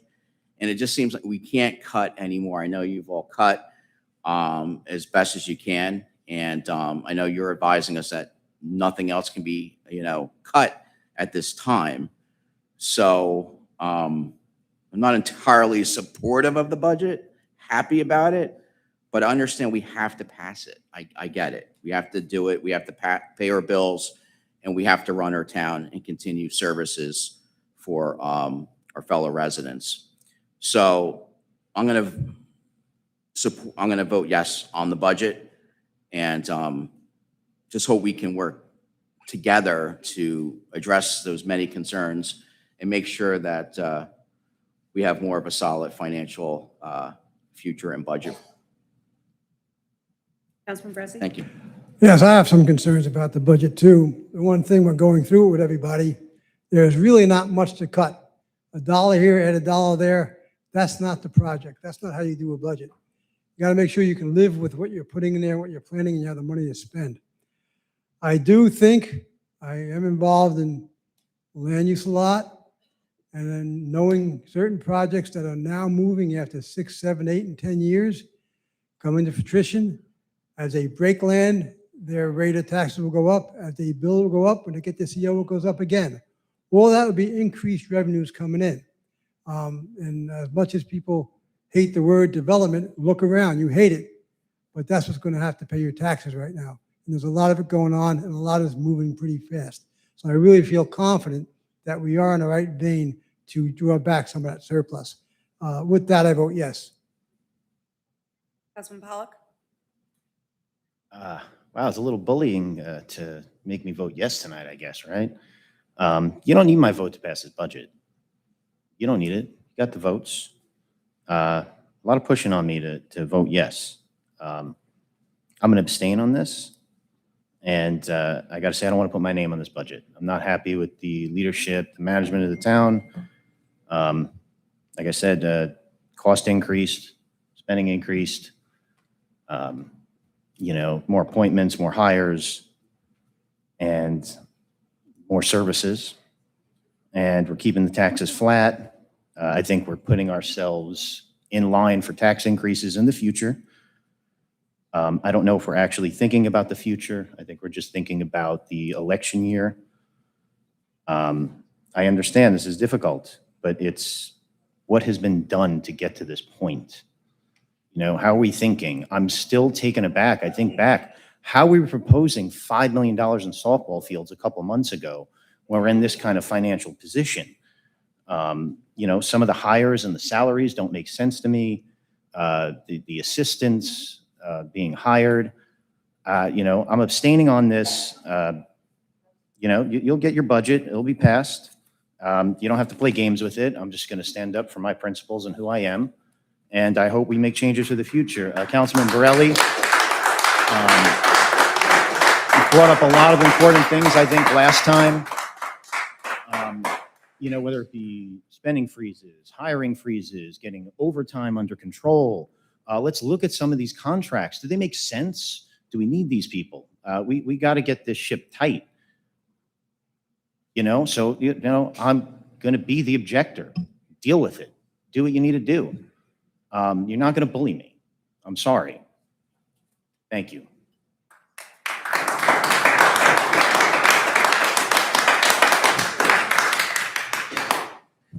Council Vice President Palmieri? So government shutdown would be irresponsible. We couldn't shut down this government because our government must operate. Our departments must be funded. We have contractual agreements with the unions for raise increases for our employees that are currently suspended without a budget, which could put us in legal situation and matters that we wouldn't want to get into. It would cost even more money. I am happy to hear that the year-over-year spending from what the CFO is stating is actually flat. The 3.2 million we're overspending from last year was because of the snow. So if we don't have such a detrimental snowstorm next year, we should not run that same overage the following budget. But I agree with my colleagues here. We need to take a hard look at these services, as I said before, and anything that is unnecessary, we can eliminate as those contracts expire. Same thing with hiring, same thing with, what we're bringing people in for. I think we need to be lean and mean, and that's what we're hearing more and more of, and that's what I agree with. So on this budget, I am not 100% satisfied. I shared that with my colleagues over the last few days. I've shared that with our business administrator as well. But the responsible thing to do is to make sure our government is in a position for success for our residents. And without a budget, we would be put in a very bad position. So I vote yes. Council President Bernstein? So I just want to address a couple things. I think really up here, everyone really is generally in agreement with a lot of the concerns that were brought up. And I want to take a moment and thank every one of our department heads and our union leaders and all the other municipal employees. I see a bunch of you in the crowd here. Jackson Township would not be the same place without you guys. Let's give a round of applause for our township employees.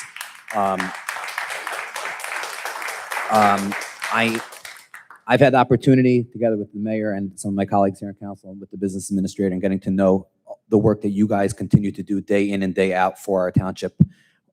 Early mornings, late at night, and you guys are really, really phenomenal. And I appreciate the fact that when the business administrator and the mayor sat down with some of our department heads, there were some tough conversations, but then the department heads actually came back again and again. And I had the opportunity after, I think it was 2 council meetings ago, I had the opportunity with the business administrator and mayor's permission, speaking to some of our department heads. And I heard the concerns, and I heard I had a much more intricate and intimate knowledge of some of the things that you men and women do every single day. And knowing that we have such employees is really I'll call it the remedy that I know that we're going to continue to move to great places here, because you guys continue to do great things with a limited amount of resources. A couple of things that my colleagues mentioned, I just want to address for a second. With regard to some of the services, yes, I think every year it's our responsibility to look at our contracts.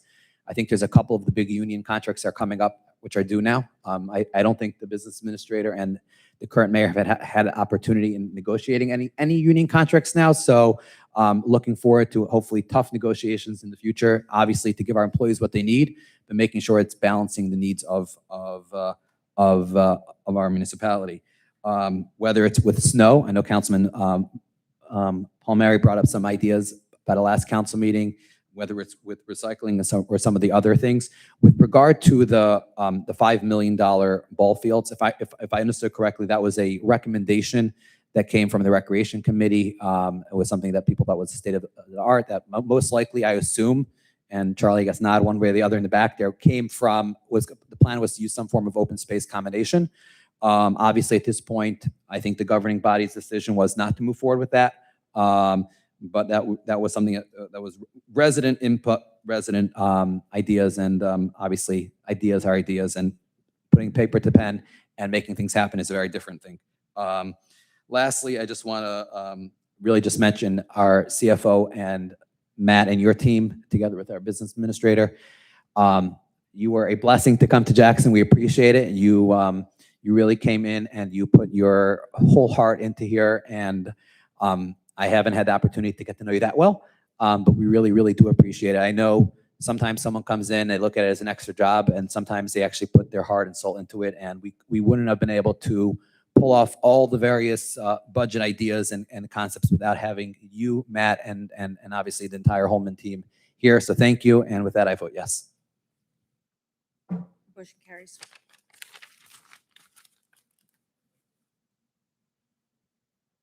At this time, if any member of the public has any comments to make, please address the council at the microphone and state your name and address clearly for the record.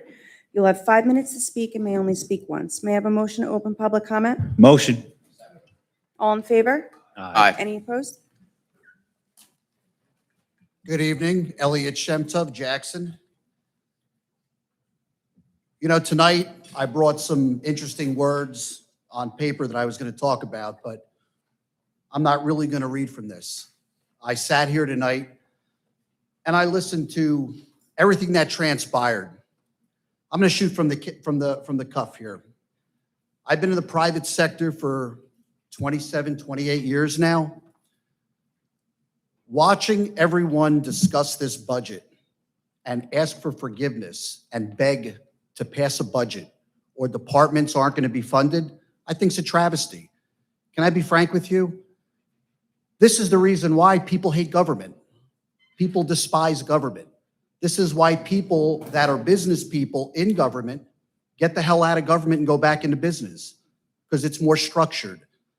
Because you have to answer to your superiors, you have to answer to your shareholders and stakeholders. And guess what happens if this crap happens? You get fired. You know when I start my budgets? The day I come back from partying on January 1st. That's when I start my budget. You know when my budget is due? January 30th. And it's in by February 1st. And again, I may get a week or two extension. But this, here we are, we're going into the middle of June. We don't have a budget. We're scrambling. We're talking about cuts. We've uncovered, through people that we talk to inside this administration and out, all kinds of assistance, 80,000, 80,000, 30,000. We have clerks that are hired, like Sandra Martin. We have plenty of people already in this government. And what I don't understand is the egregious spending and then coming to this dais to ask councilmen to pass budgets or you're not going to get departments funded. I got to tell you, I've never seen anything like this in my life. Yeah, you know, there are people that said, where the hell did Shemtov come from? He hasn't spoke at this mic for a year. You're right, I was sleeping. I was blue-pilled for 11 years. And then I got red-pilled. I decided to run Councilman Pollock as a campaign manager. I thought it'd be fun.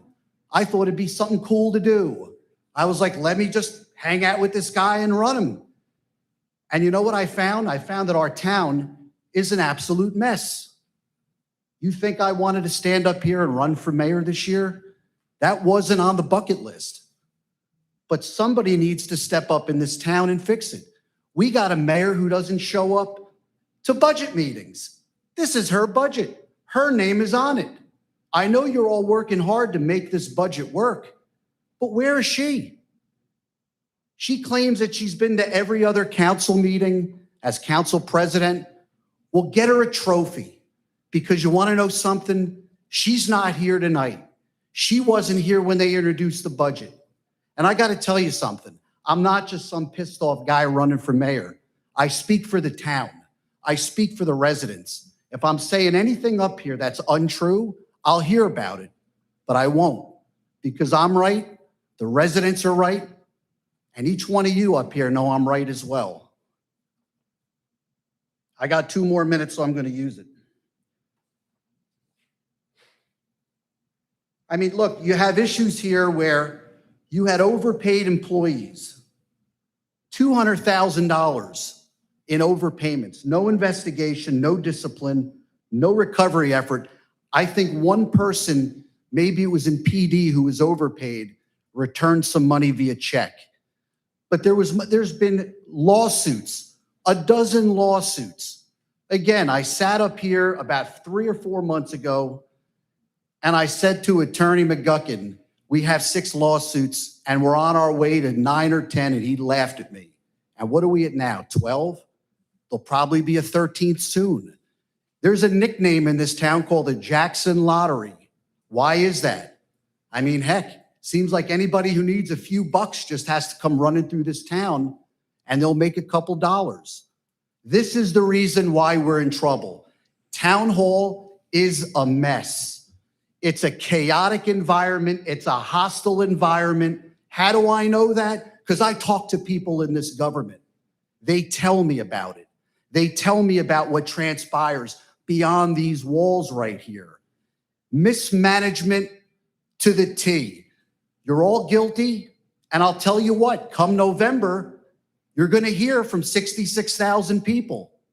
And that's when the day of reckoning will come. This isn't political grandstanding. It's just a guy who owns a home who has to pay more taxes now because of your screw-ups. Have a great night.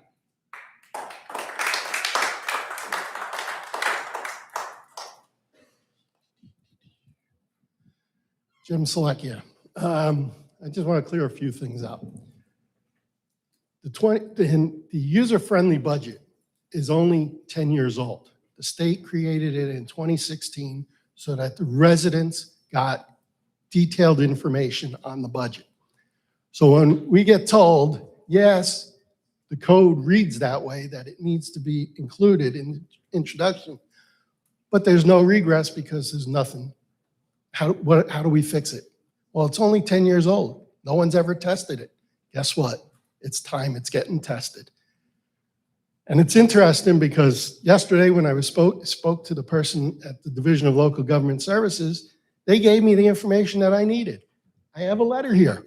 Any resident that wants to sign the letter requiring them to come in and do a review of the process, specifically looking at the missed user-friendly budget application to determine what needs to be done, I'm more than happy to let you sign it with me. Interesting part is, yes, there are no court cases. Again, it's only 10 years old. But what's interesting is if you go through any court cases with a municipality missing a step that the state requires, the remedy has always been you have to redo the step. Did we redo it here? No, we just ignored it and said, we're going to pass the budget. And I'm not saying I have anything with the numbers. Again, I told you where my problems are. The problem I have is you did not give the residents the information they needed. And that's the problem with this budget. Stop and there. Thank you. Carlos? You don't have to swear. No. Just say your name. Okay, Carlos Martins, Jackson. By the way, the budget team, feel free. I don't know how long this will go. You did your budget presentation. You can stay, but you could also move to the back, whatever you want. So first of all, I would like to thank everybody on your comments around the budget, even if you didn't vote yes, right? I think the comments, Mr. Borelli, everybody, totally appropriate to focus on the next 6 months, how do we replenish, right? And so I'd like to just answer your question. You answered it, but I want just to focus on that number. So I'm going to give you exactly the answer that you were looking for, the number you were looking for. We found a new CFO for next year, Carlos. Yeah. In 2003, we replenished $7.8 million. In 2003, $7.8 million. Remember, $8.8 million in 2004, right? All this will jive with what you said, but I just want you to focus on that number. Right? 24, right? 24. 2004. Yeah, 24. Sorry. Yeah, sorry. Yeah, 2024. $8.8 million. 2025, we replenished $6.8 million, right?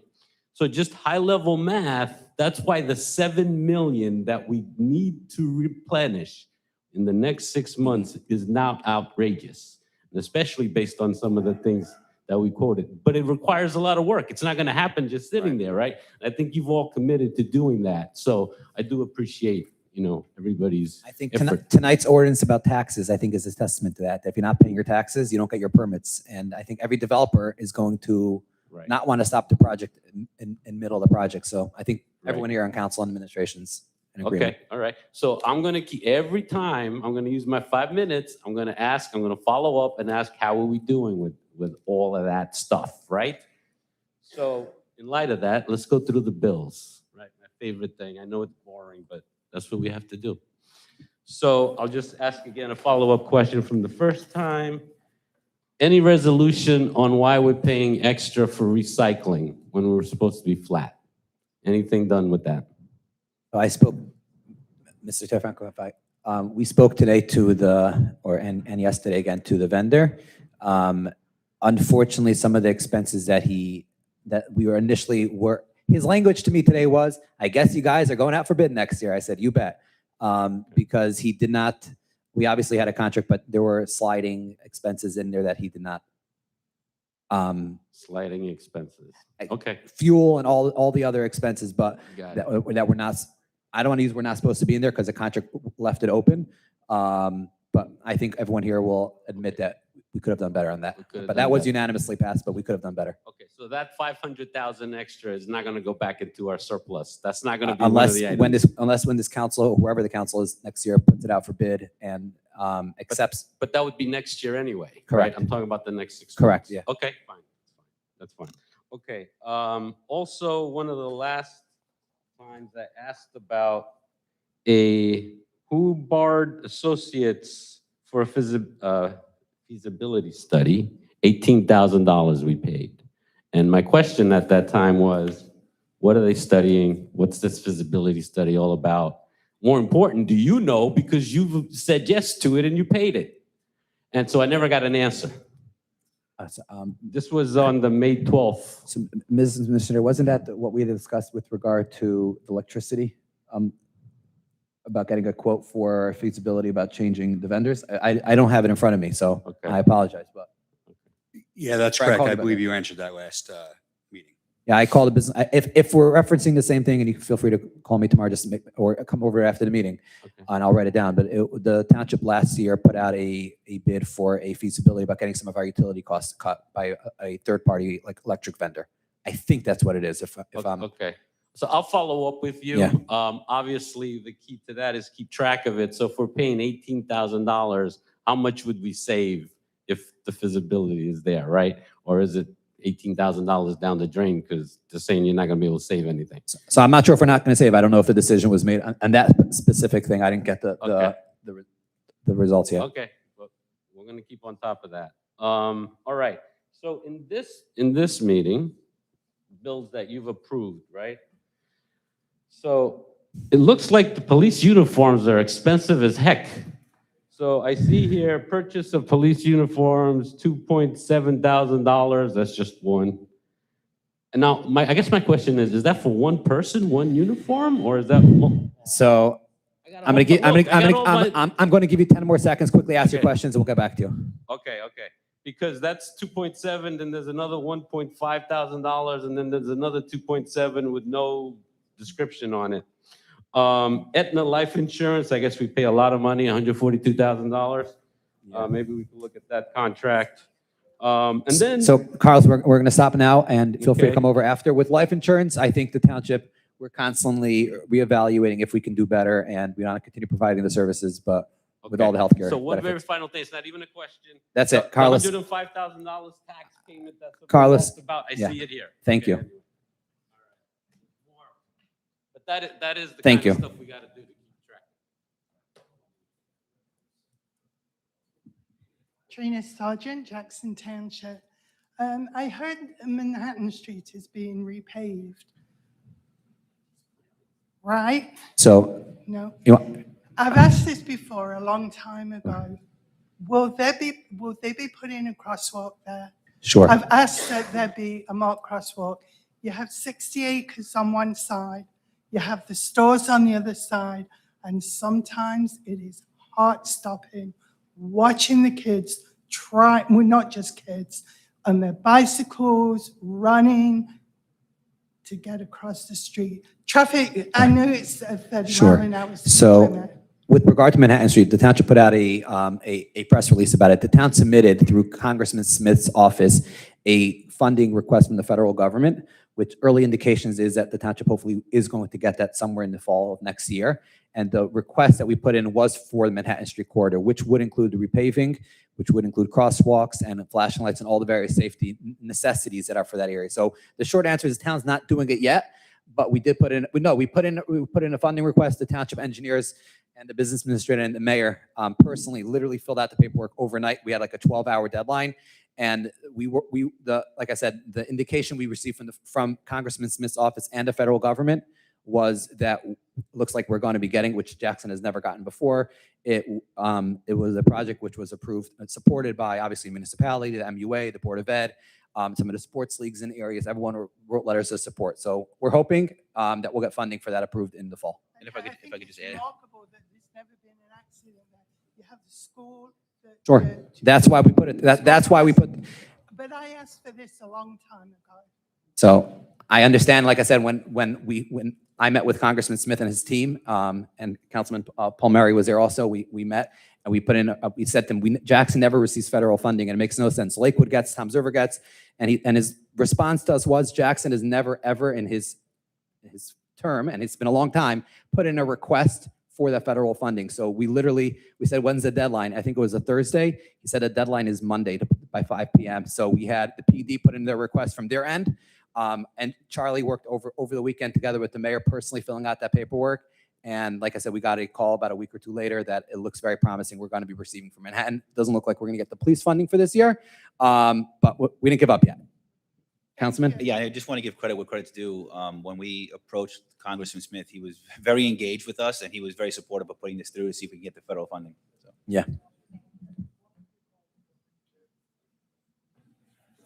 This is regular public comment. Regular public comment. Okay. Yes. Okay, so first I just want to give you guys an opportunity, Carissa, 37 Birch Drive. So Bamboo, I'm going to ask you, I guess, directly, what's the status? Because I got an email from Mr. Tarafinko that you were supposed to follow up in like written correspondence. Sean Belensky's looking into it.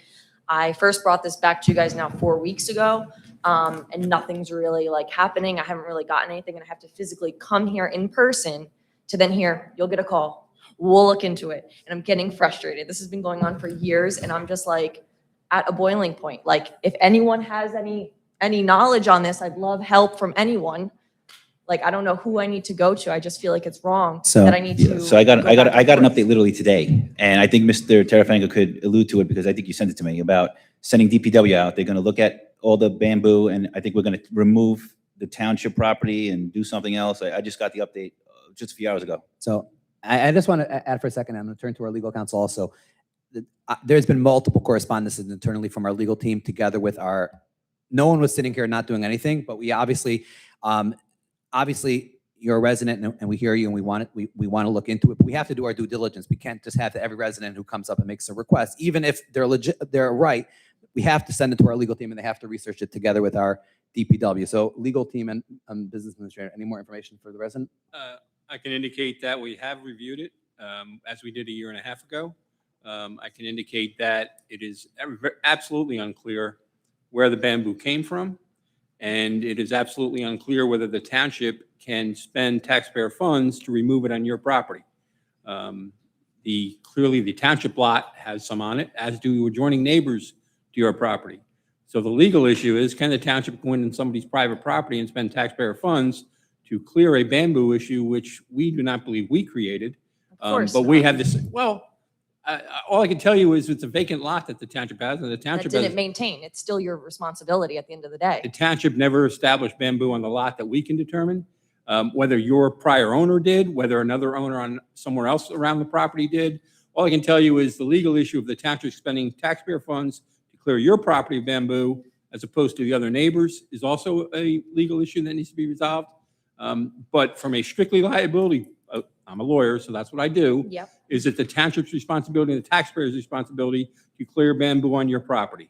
And my initial impression is it is not. I know, that's what you told me the last go It's around, which is exactly why what I I'm told you back last time. here, That's because I correct. gave up because I became so frustrated by all this. I'm a normal person, right? I work, I'm exhausted by other things. This was already so draining to begin with. And I'm like, I finally get the energy to muster this back up to be like, hey guys, like, what are we doing? Because it's still, your remedy didn't do anything. It's still growing back there. It's still on my property and I can't even do anything. You, I And think, brought it up to us that it takes a multi-year process to eliminate. And I we brought can up to you address. that it needs to be excavated. I'm And sorry? you guys, I brought up to you guys that this was supposed to be excavated and it was supposed to be something that we came up with a plan all together at once and then did. But you guys decided to cut it down first when I told you that that was just that going to was before agitate my my involvement. roots. That was before my involvement. The question became to me is, can we legally go on someone else's property to remove bamboo, which may have been there long before the township ever got involved, and as well as with your neighbors. And the legal answer to that question is no, unless it was the township's fault. And I see no evidence that it's the township's fault. I'm sorry, that's a legal answer. I know that's not what you want to hear, but that's the legal know, answer I but- can provide to the township. Okay, but essentially, like, as we're all people here, right? Like, at the end of the day, if any of you would like to come to my property, please do. I will happily open my backyard and let you guys come look at previous pictures to see where the majority of actual bamboo, like, roots, stalks were, and that there were no stalks on my property or my neighbor's property for that. So, and again, Larson Road, there's bamboo there too. Did I plant that? Did a random neighbor near Larson Road decide to like pick up? No, a bird can literally grab it and drop it. And guess what? Now it's a bamboo issue. Like, I'm sorry that I brought the property when I did, but it's just, I think that this back and forth has just been a lot. And I do feel like it's wrong that you want me to essentially now like either sue to get you guys to do what I need you guys to do, or like, because I've spoken to other attorneys. I know that you're going to have the best interest of the township, but I've talked to other attorneys and every single one of them, that multiple, and they all agree. If this was a neighbor, open, close, case shut, you would get them to pay for excavation and like repairs for everything. I'm sorry, ma'am. I got to I'm- stop I'm you for a still second talking because because you guys are have counting down my never time. established. You asked me questions before, Okay. and you Pause my wanted to time. know my answer, so I'm giving it to you. You asked me, is it the township's fault? And so far, there's been no evidence of that. If it was the I township's had fault, I would experts come recommend the out. I township had do it. bamboo experts come out and they spoke with you, and I think it was Mr. Wall I at the did not time. speak to any expert that you provided, ma'am. I'm sorry. All I Okay, can well, tell I you is can that get our them back on township the has phone with you reviewed if it, you'd and we like. don't believe it's the taxpayer's responsibility to clear bamboo on your property. That's my legal opinion. That doesn't mean the township can't do something different, but that's the legal opinion I was asked to provide, and I provided it. Okay, so what are we doing moving forward? Because I don't agree with that. So who's going to come look at this? I think that that's wrong. I pay taxes. Mr. Tarafenko, has Mr. Belinsky gone down from the municipality? He hasn't come out recently. He has it scheduled to come out. What I'd like to do is go offline with you so I can get direct contact information to make sure that our DPW is out there, and they're going to remedy our township-owned property. I can't speak to what And is the going to happen on sidewalks your. too? And up to the street? 'Cause it Any goes from back township-owned all the way. property, yes. Yeah, all of it to the street where there's gas and water pipes, which I've been telling you guys for years. Are we waiting for it to be a real problem? No one wants to look at it? It's just frustrating. Okay, thank you.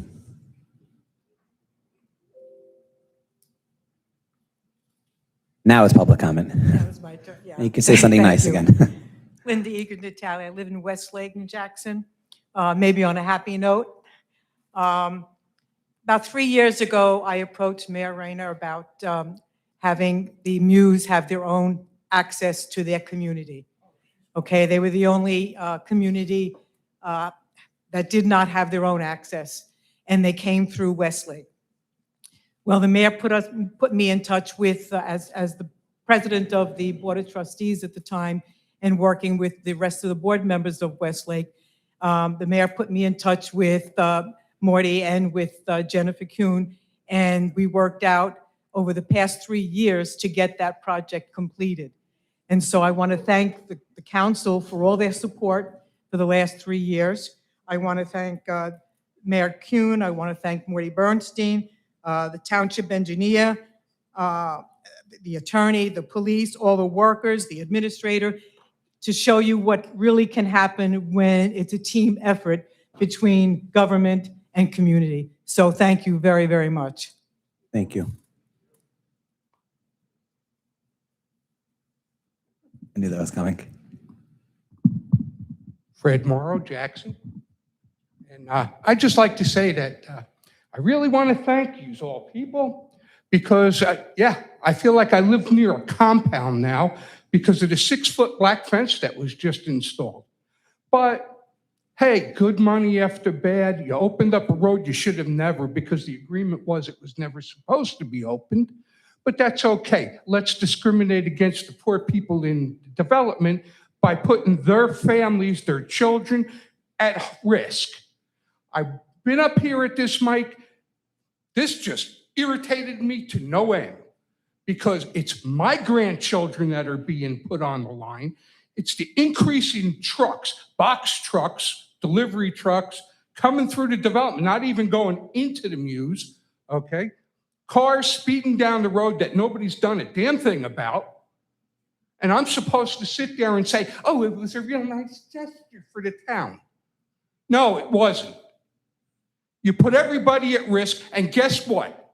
By the end of the month, school's out, and where are the kids gonna be?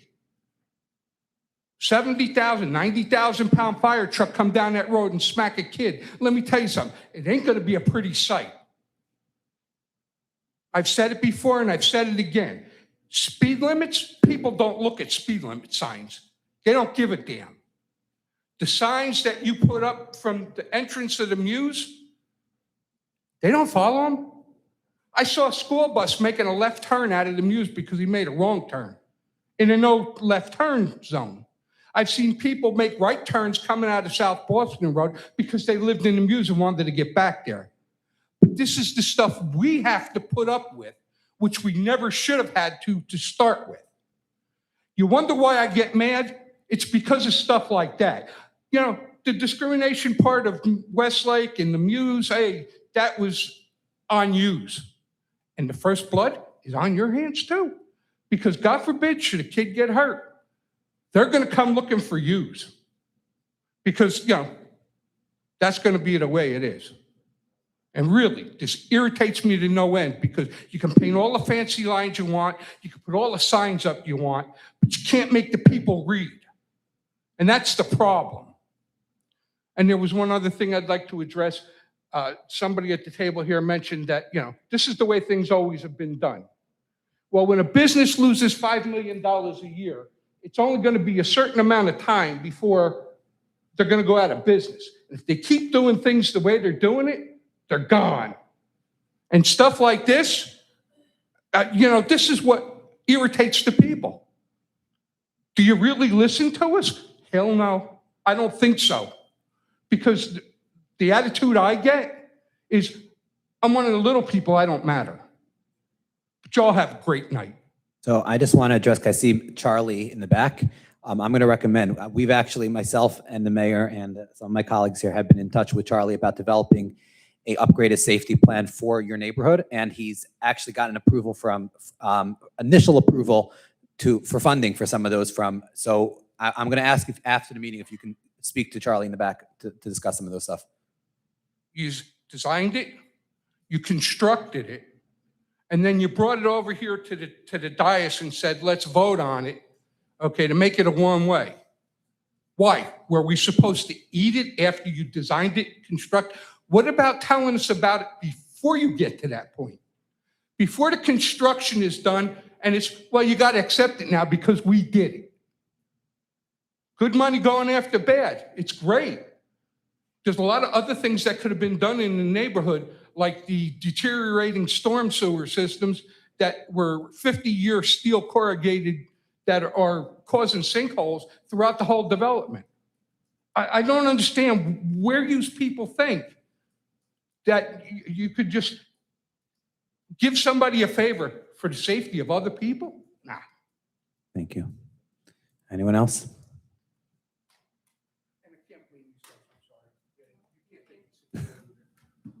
Good evening, ladies and gentlemen. Sandra Wambatano on behalf of We Strive for a Place to Ride. I have to let you guys know, I have to, I guess, put in a second $364 million lawsuit because you only accepted one. That's just a heads up. So guys, I'm going to be speaking to you on reference to the police, how their actions are violating our constitutional rights. This is one of the reasons why I am filing a lawsuit is because of your police department.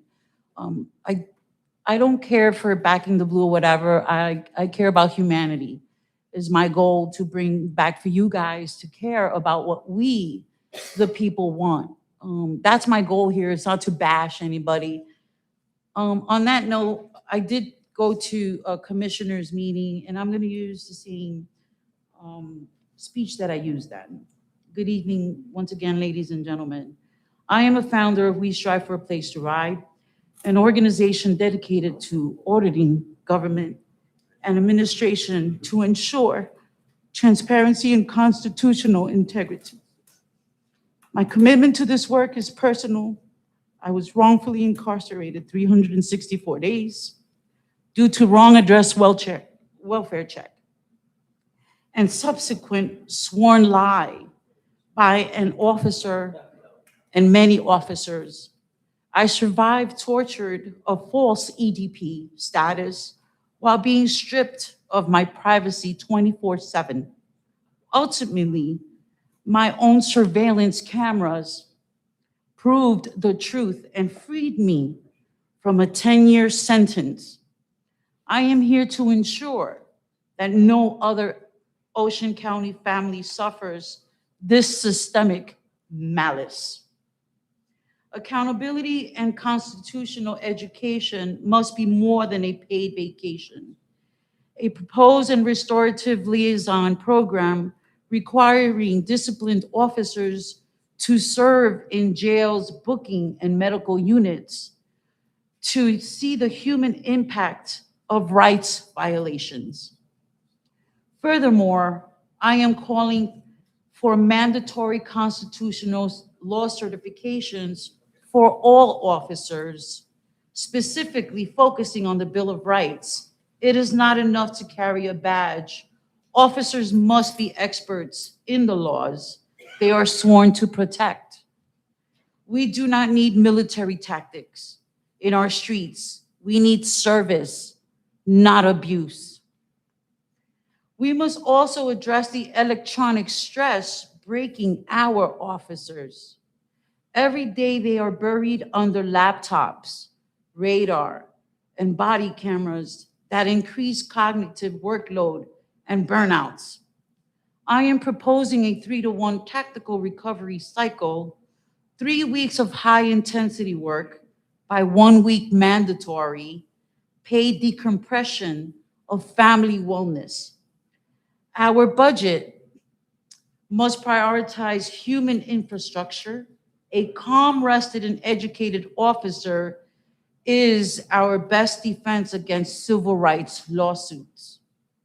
In conclusion, I urge you to put up resilience room for officers to decompress, implement a 3-point verification protocol for welfare checks. My story is a warning. Your budget is the solution. I have provided detailed chart of formal proposals to the clerk. I will be giving it to you, young lady. Thank you for your time. Ladies and gentlemen, again, I came out of jail trying to educate all of you, and you ignored me. That's why I decided to file a lawsuit against you guys. Again, I go back to Councilman Pollock was the only one who reached out and spoke to me about it, but was reserved as well because I understand where you guys are sitting right now. You're in a bad place, a bad situation right now that you have put yourselves in there by violating our constitutional rights. And you still haven't answered me. In February, I required for you to answer me, including you, attorney, your constitutional rights. You swore an oath on them. Nobody has responded to me yet. I've requested OPA requests. You're in violation of OPA requests. There's so much you keep doing and doing. And if I was to, you're late too on the budget. It should have been in April. You guys are fouling us, Okay, excuse me. Thank you. You're fouling us, and stop cutting people off. We don't cut you off. You stop doing that. So ma'am, we've been very respectful. What are you gonna tell me right now? Okay. It's time for you to buck down and listen to us. It's not about what you want, it's what we want. Ma'am, thank you. Fuck you. Very classy. Ms. Hannah? By stealing from you, they're classy.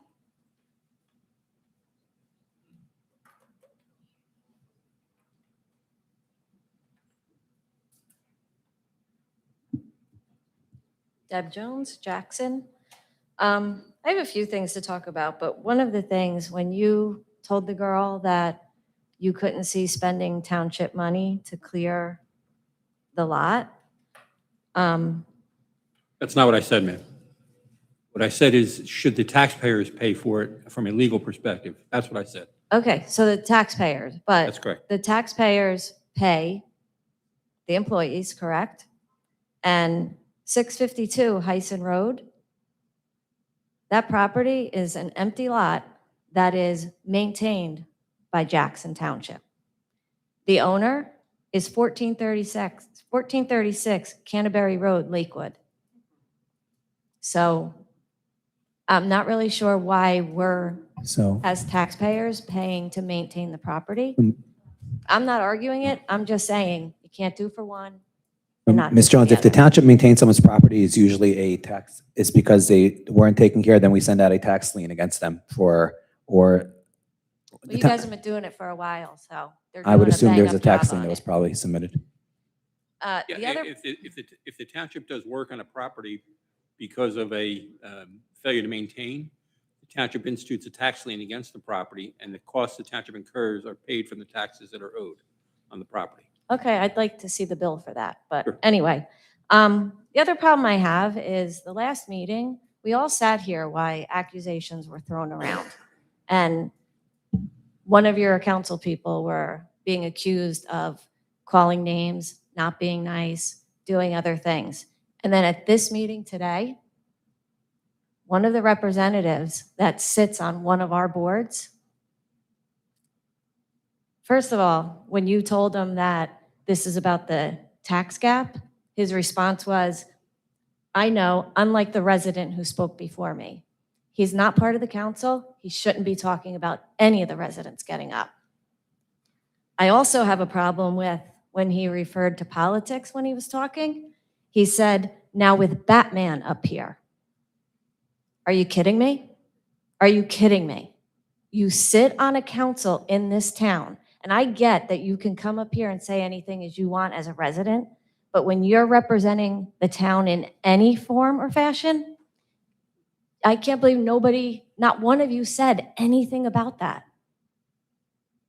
He just sat here last meeting and was upset about people talking about him in a derogatory way, which wasn't right if someone said it, but he couldn't say who said it because it was all done online, but he stood here in front of you after announcing his name, and then he says something like that about someone that we elected. I have a problem with that. Sorry. Okay, thank you. Anyone else? Ma'am, next.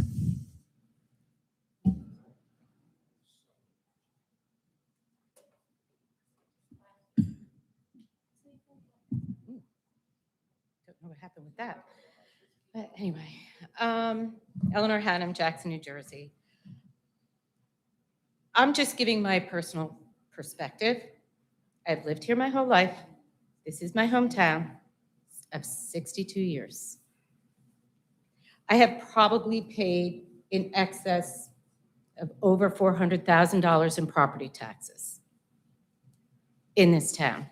So I'm helping fund every single one of their paychecks. And honestly, what I'm seeing lately, it's a disgrace. And everyone here knows that. I am looking at this town hall. It's nice. We needed a nice paint job and some sound. Where are our historical artifacts? Where is the map of Jackson Township that was on that wall since the 70s? That is our historical artifacts. That is our property. How do I know that? Because my father built this building. So I do know. Where is the, what was at the back here with all the commemorative and awards and everything else? Where'd that go? Where are our boys, our soldiers, when we entered this building, some of which I helped raise? The lack of respect that some of you have, and quite frankly, the fact that our mayor is so disrespectful that she was not here at the presentation of this budget, her budget. She's not here now for it to be voted on. You know what that tells me? She's a coward. That's why she's not here. I'm not buying the conflict because in all the years she's been on council, she never had a conflict then. So that's BS. Quite frankly, this has become the land of make-believe. We have a mayor who runs around town chasing photo opportunities to ensure that she gets reelected. And then we have a council president who makes comments about another councilman that he's pandering politics at the dais, but at the same time, I know full well, because you turned around and brought back Rova right in time for the election. You ran on a platform of non-development. You ran on a platform that Rova was going to be developed. You turned around and gave Morgan Engineering in this past year almost $200,000 for nothing. Nothing has been done to Rova Farms, nothing. Bressie, when was the last time you had a meeting? You're on the committee now. Do you even know? The Rova Farms Committee. I'm not. Ken, let Ms. Hannah finish her comment, and I'm going to I respond. mean, this is completely disgusting what I'm seeing.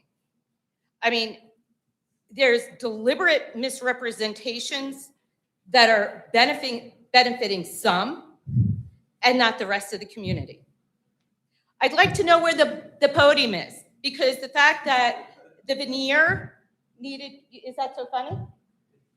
Ms. Hannah, to the council, please. Because the podium has been here for a very long time. It was solid wood, it was not veneer. The decisions that have been made here by some of you, whether they were intentional or not, have negatively affected our schools. The fact that you turned around and reduced fees and violations that only benefited the developers who are linked to some people up here. Yes, I do my due diligence. I have unpeeled that onion. And the property investors who, some of you are trying to make sure that they don't have to pay certain things. All those fees and violations have been reduced, leaving us holding the bag, which ultimately is going to increase our property taxes. So again, where's the podium?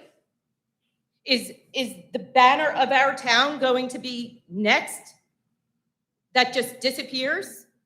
What's going on with Rova? Are we doing anything?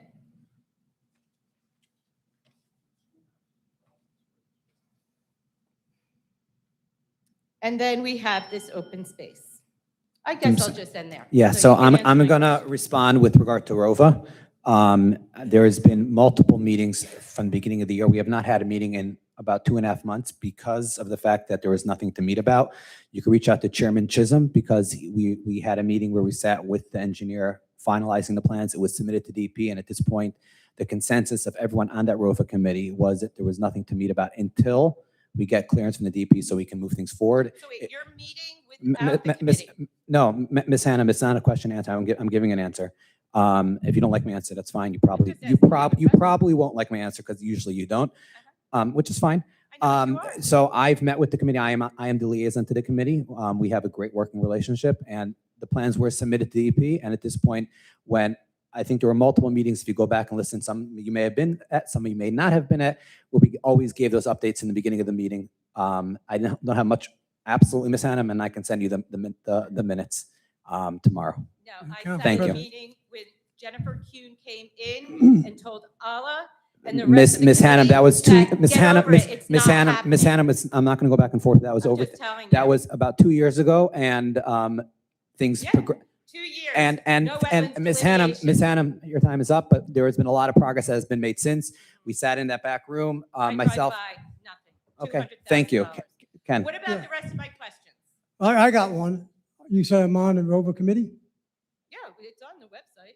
Really? Yeah, your name's there. My last name might be there, but it's not me. Get your facts straight for once. for once, okay? It happens to be my son. order, Once order, again, order. Miss Hannah, once we again, have some order. you got your Miss facts Hannah, wrong. Miss Hannah, Why Miss- don't you Miss just come Hannah, back up with my Miss- Can we have some deposition Miss and Hannah, all order? lies again? Robert's Why do you rules. keep coming? Order. Sure. So your time is up. But I will respond. It's my understanding that you have a scheduled meeting together with the business administrator, or you reached out to schedule a meeting to discuss some of the historical artifacts. And we know no one knows Jackson's history like you, so I'm sure you and the business administrator will discuss all the missing artifacts. Thank you. Next. You're not going to tell the public about what their I don't have an answer for that, so I'm going to let you and the business administrator go through it, and then I'm sure the business administrator will update everyone by the next meeting about all the missing artifacts. Thank you. And next time you inject my name, be right for once.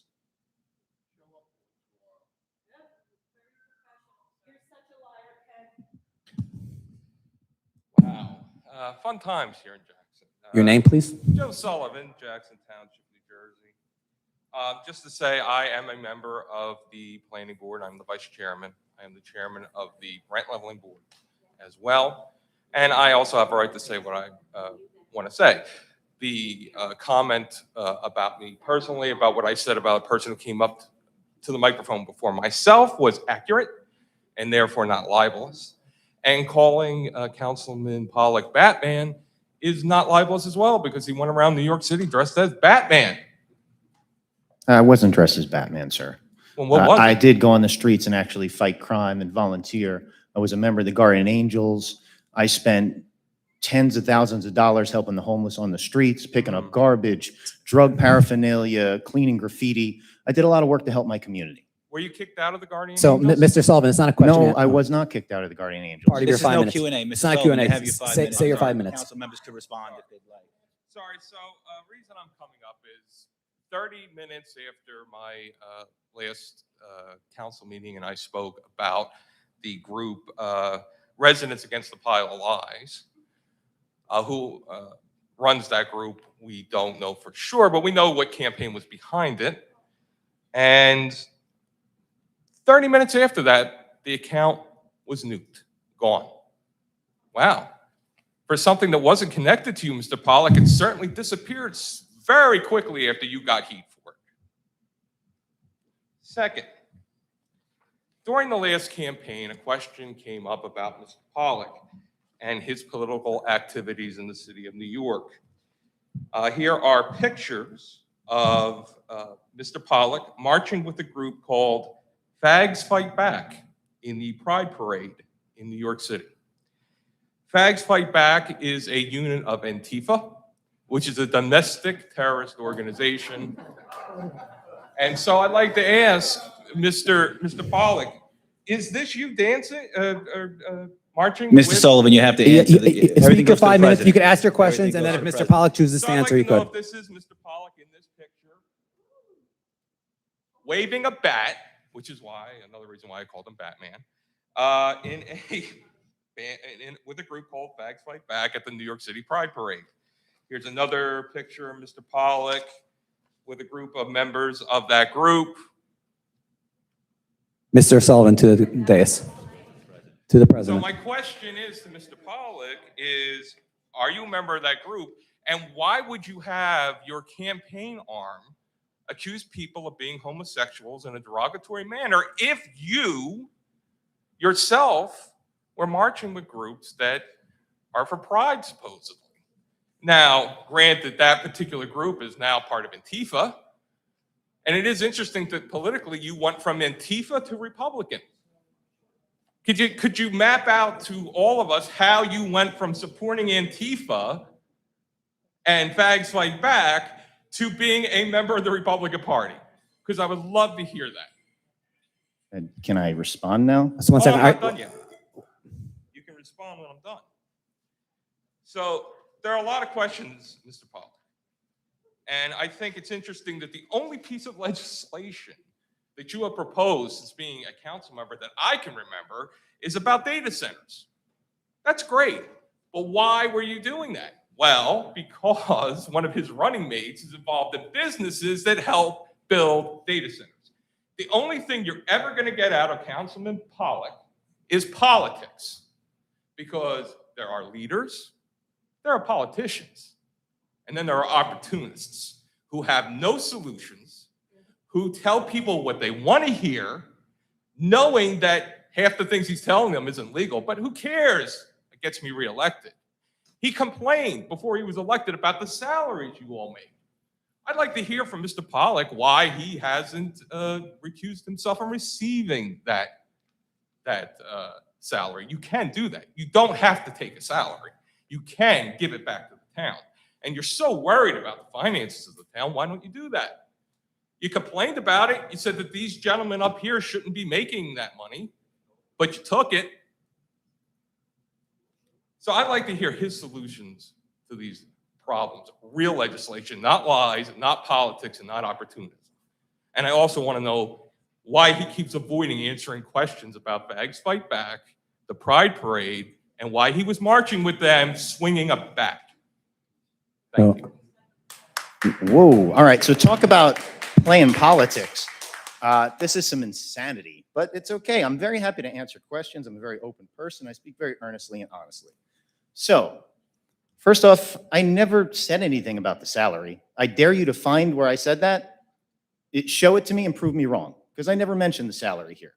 I think, I don't have an issue with the salary. It's really minuscule. Honestly, I think people are making a lot more money in this job than the $32,000 a year in other means, okay? I think there's a lot of dirty stuff going on, okay?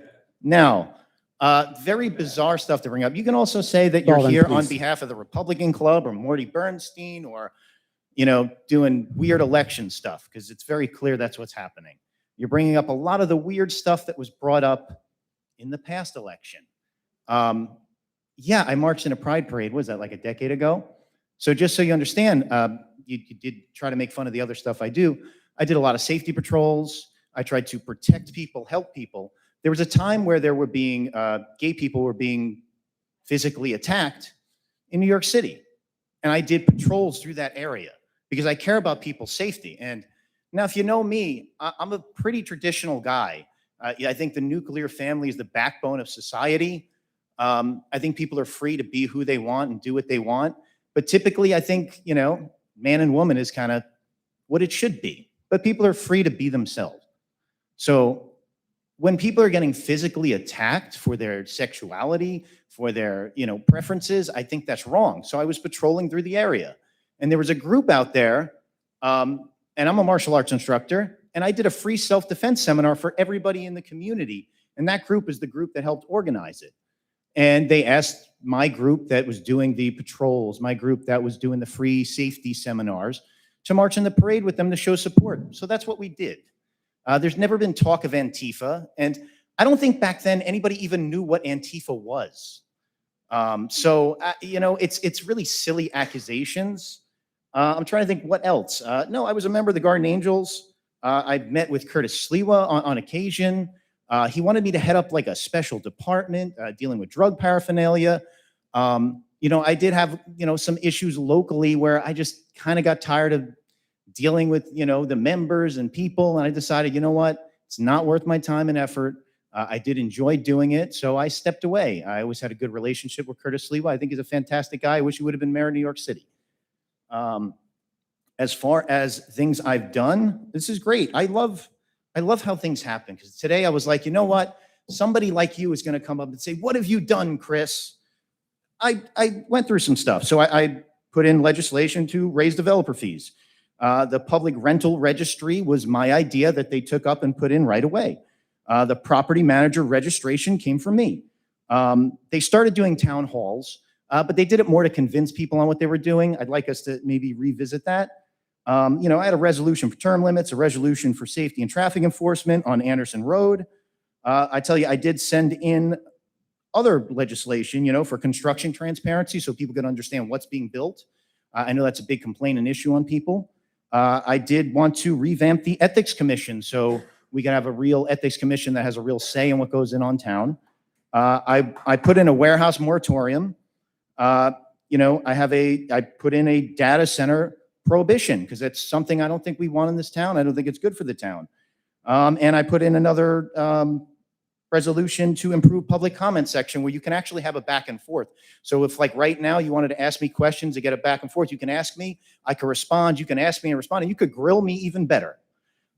But not everything goes through, and that's okay. I got a lot more plans for the future as well. So I think this is just kind of silliness. But you want to know what I did? I voted against overdevelopment in the Pinelands. I voted against increased density in the Pinelands. I call out conflicts of interest. I vote against a lot of the same professionals that we've had forever that I don't think we should have anymore. The same professionals that use pay-to-play politics that I'm tired of. And, have plans to combat a lot of this stuff. And you know what? Thank you very much for doing what you did tonight. Have a great night. So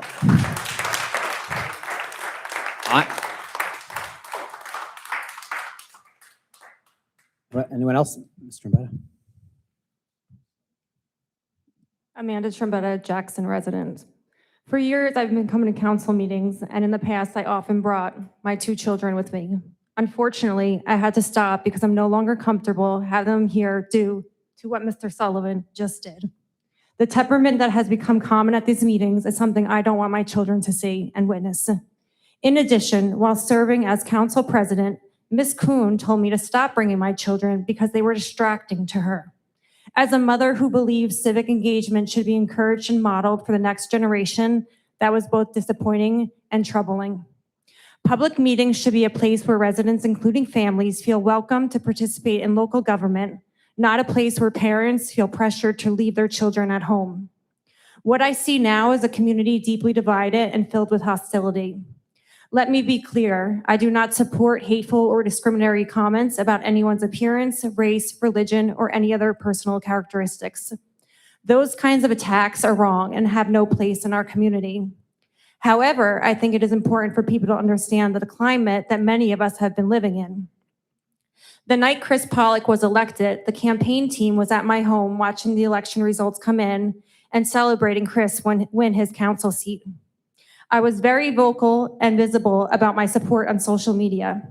What the general public may not know is that just 48 hours after Chris won, 2 masked men came to my home around midnight and kicked my front door down, attempting to gain access to my home. They were not there to rob me. They were there to send me a message. And that message was clear. They are far more afraid of Chris and me than we are of them. We could disagree on policy, we could disagree on politics, but intimidation, hostility, and create an environment where families no longer feel comfortable participating in public life is not how a healthy community functions. Jackson deserves better, our residents deserve better, and our children deserve to see adults disagree respectfully while working together for the good of our town. So Mr. Mbetta, I just want to respond for a second. First of all, thank you for coming up. I'm not sure if a police report was I assume police, okay, thank you. A police report was issued, and I'm just curious what the results were. But one thing I just want to address for a second. After the last council meeting, I just want to be very clear. Yes, I am friendly with Joe. Joe does not work for me. Neither does the other gentleman who came last meeting. And I will say, and again, I don't want to have too much politics up here, but I will say I took a personal offense that if anyone comes up and criticizes a member of the council, yes, we have our political disagreements on, automatically he's a pawn and a puppet of Morty Bernstein. We give me way too much credit and way too much power, and some of it's just laughable already. A resident came who was hurting because there were comments in social media, and I'm not blaming Chris for it. There were comments in social media that said to eliminate the Jewish people. There are comments every single day, unfortunately, disgusting comments, and there is hate out there, and there are issues out there, and we need leaders to bring everyone together, and we need leaders to rise above it. I am the victim of someone who tried driving me off the street one time, yelling, "Hail Hitler," and go back to Lakewood, and I'm not going to use the other profanity. And I take offense that we're going to accuse the members of the Jewish community or members of the council for planting those comments. And if there's an issue, let's report it to the police department. Let the right authorities investigate it. But let's stop playing this game of turning people into boogeymen and because that just raises the tension. We all have the same interests in mind. We all care about Jackson, and yes, we all care about Jackson. And maybe we have sometimes different issues and different visions. But we all are human beings, and we all bleed the same blood. Thank you. Seeing no one come forward, I move to close public forum. All in favor? Aye. Any opposed? Aye. I have a motion to close? Motion. Second. All in favor? Aye. Have a wonderful evening, everyone.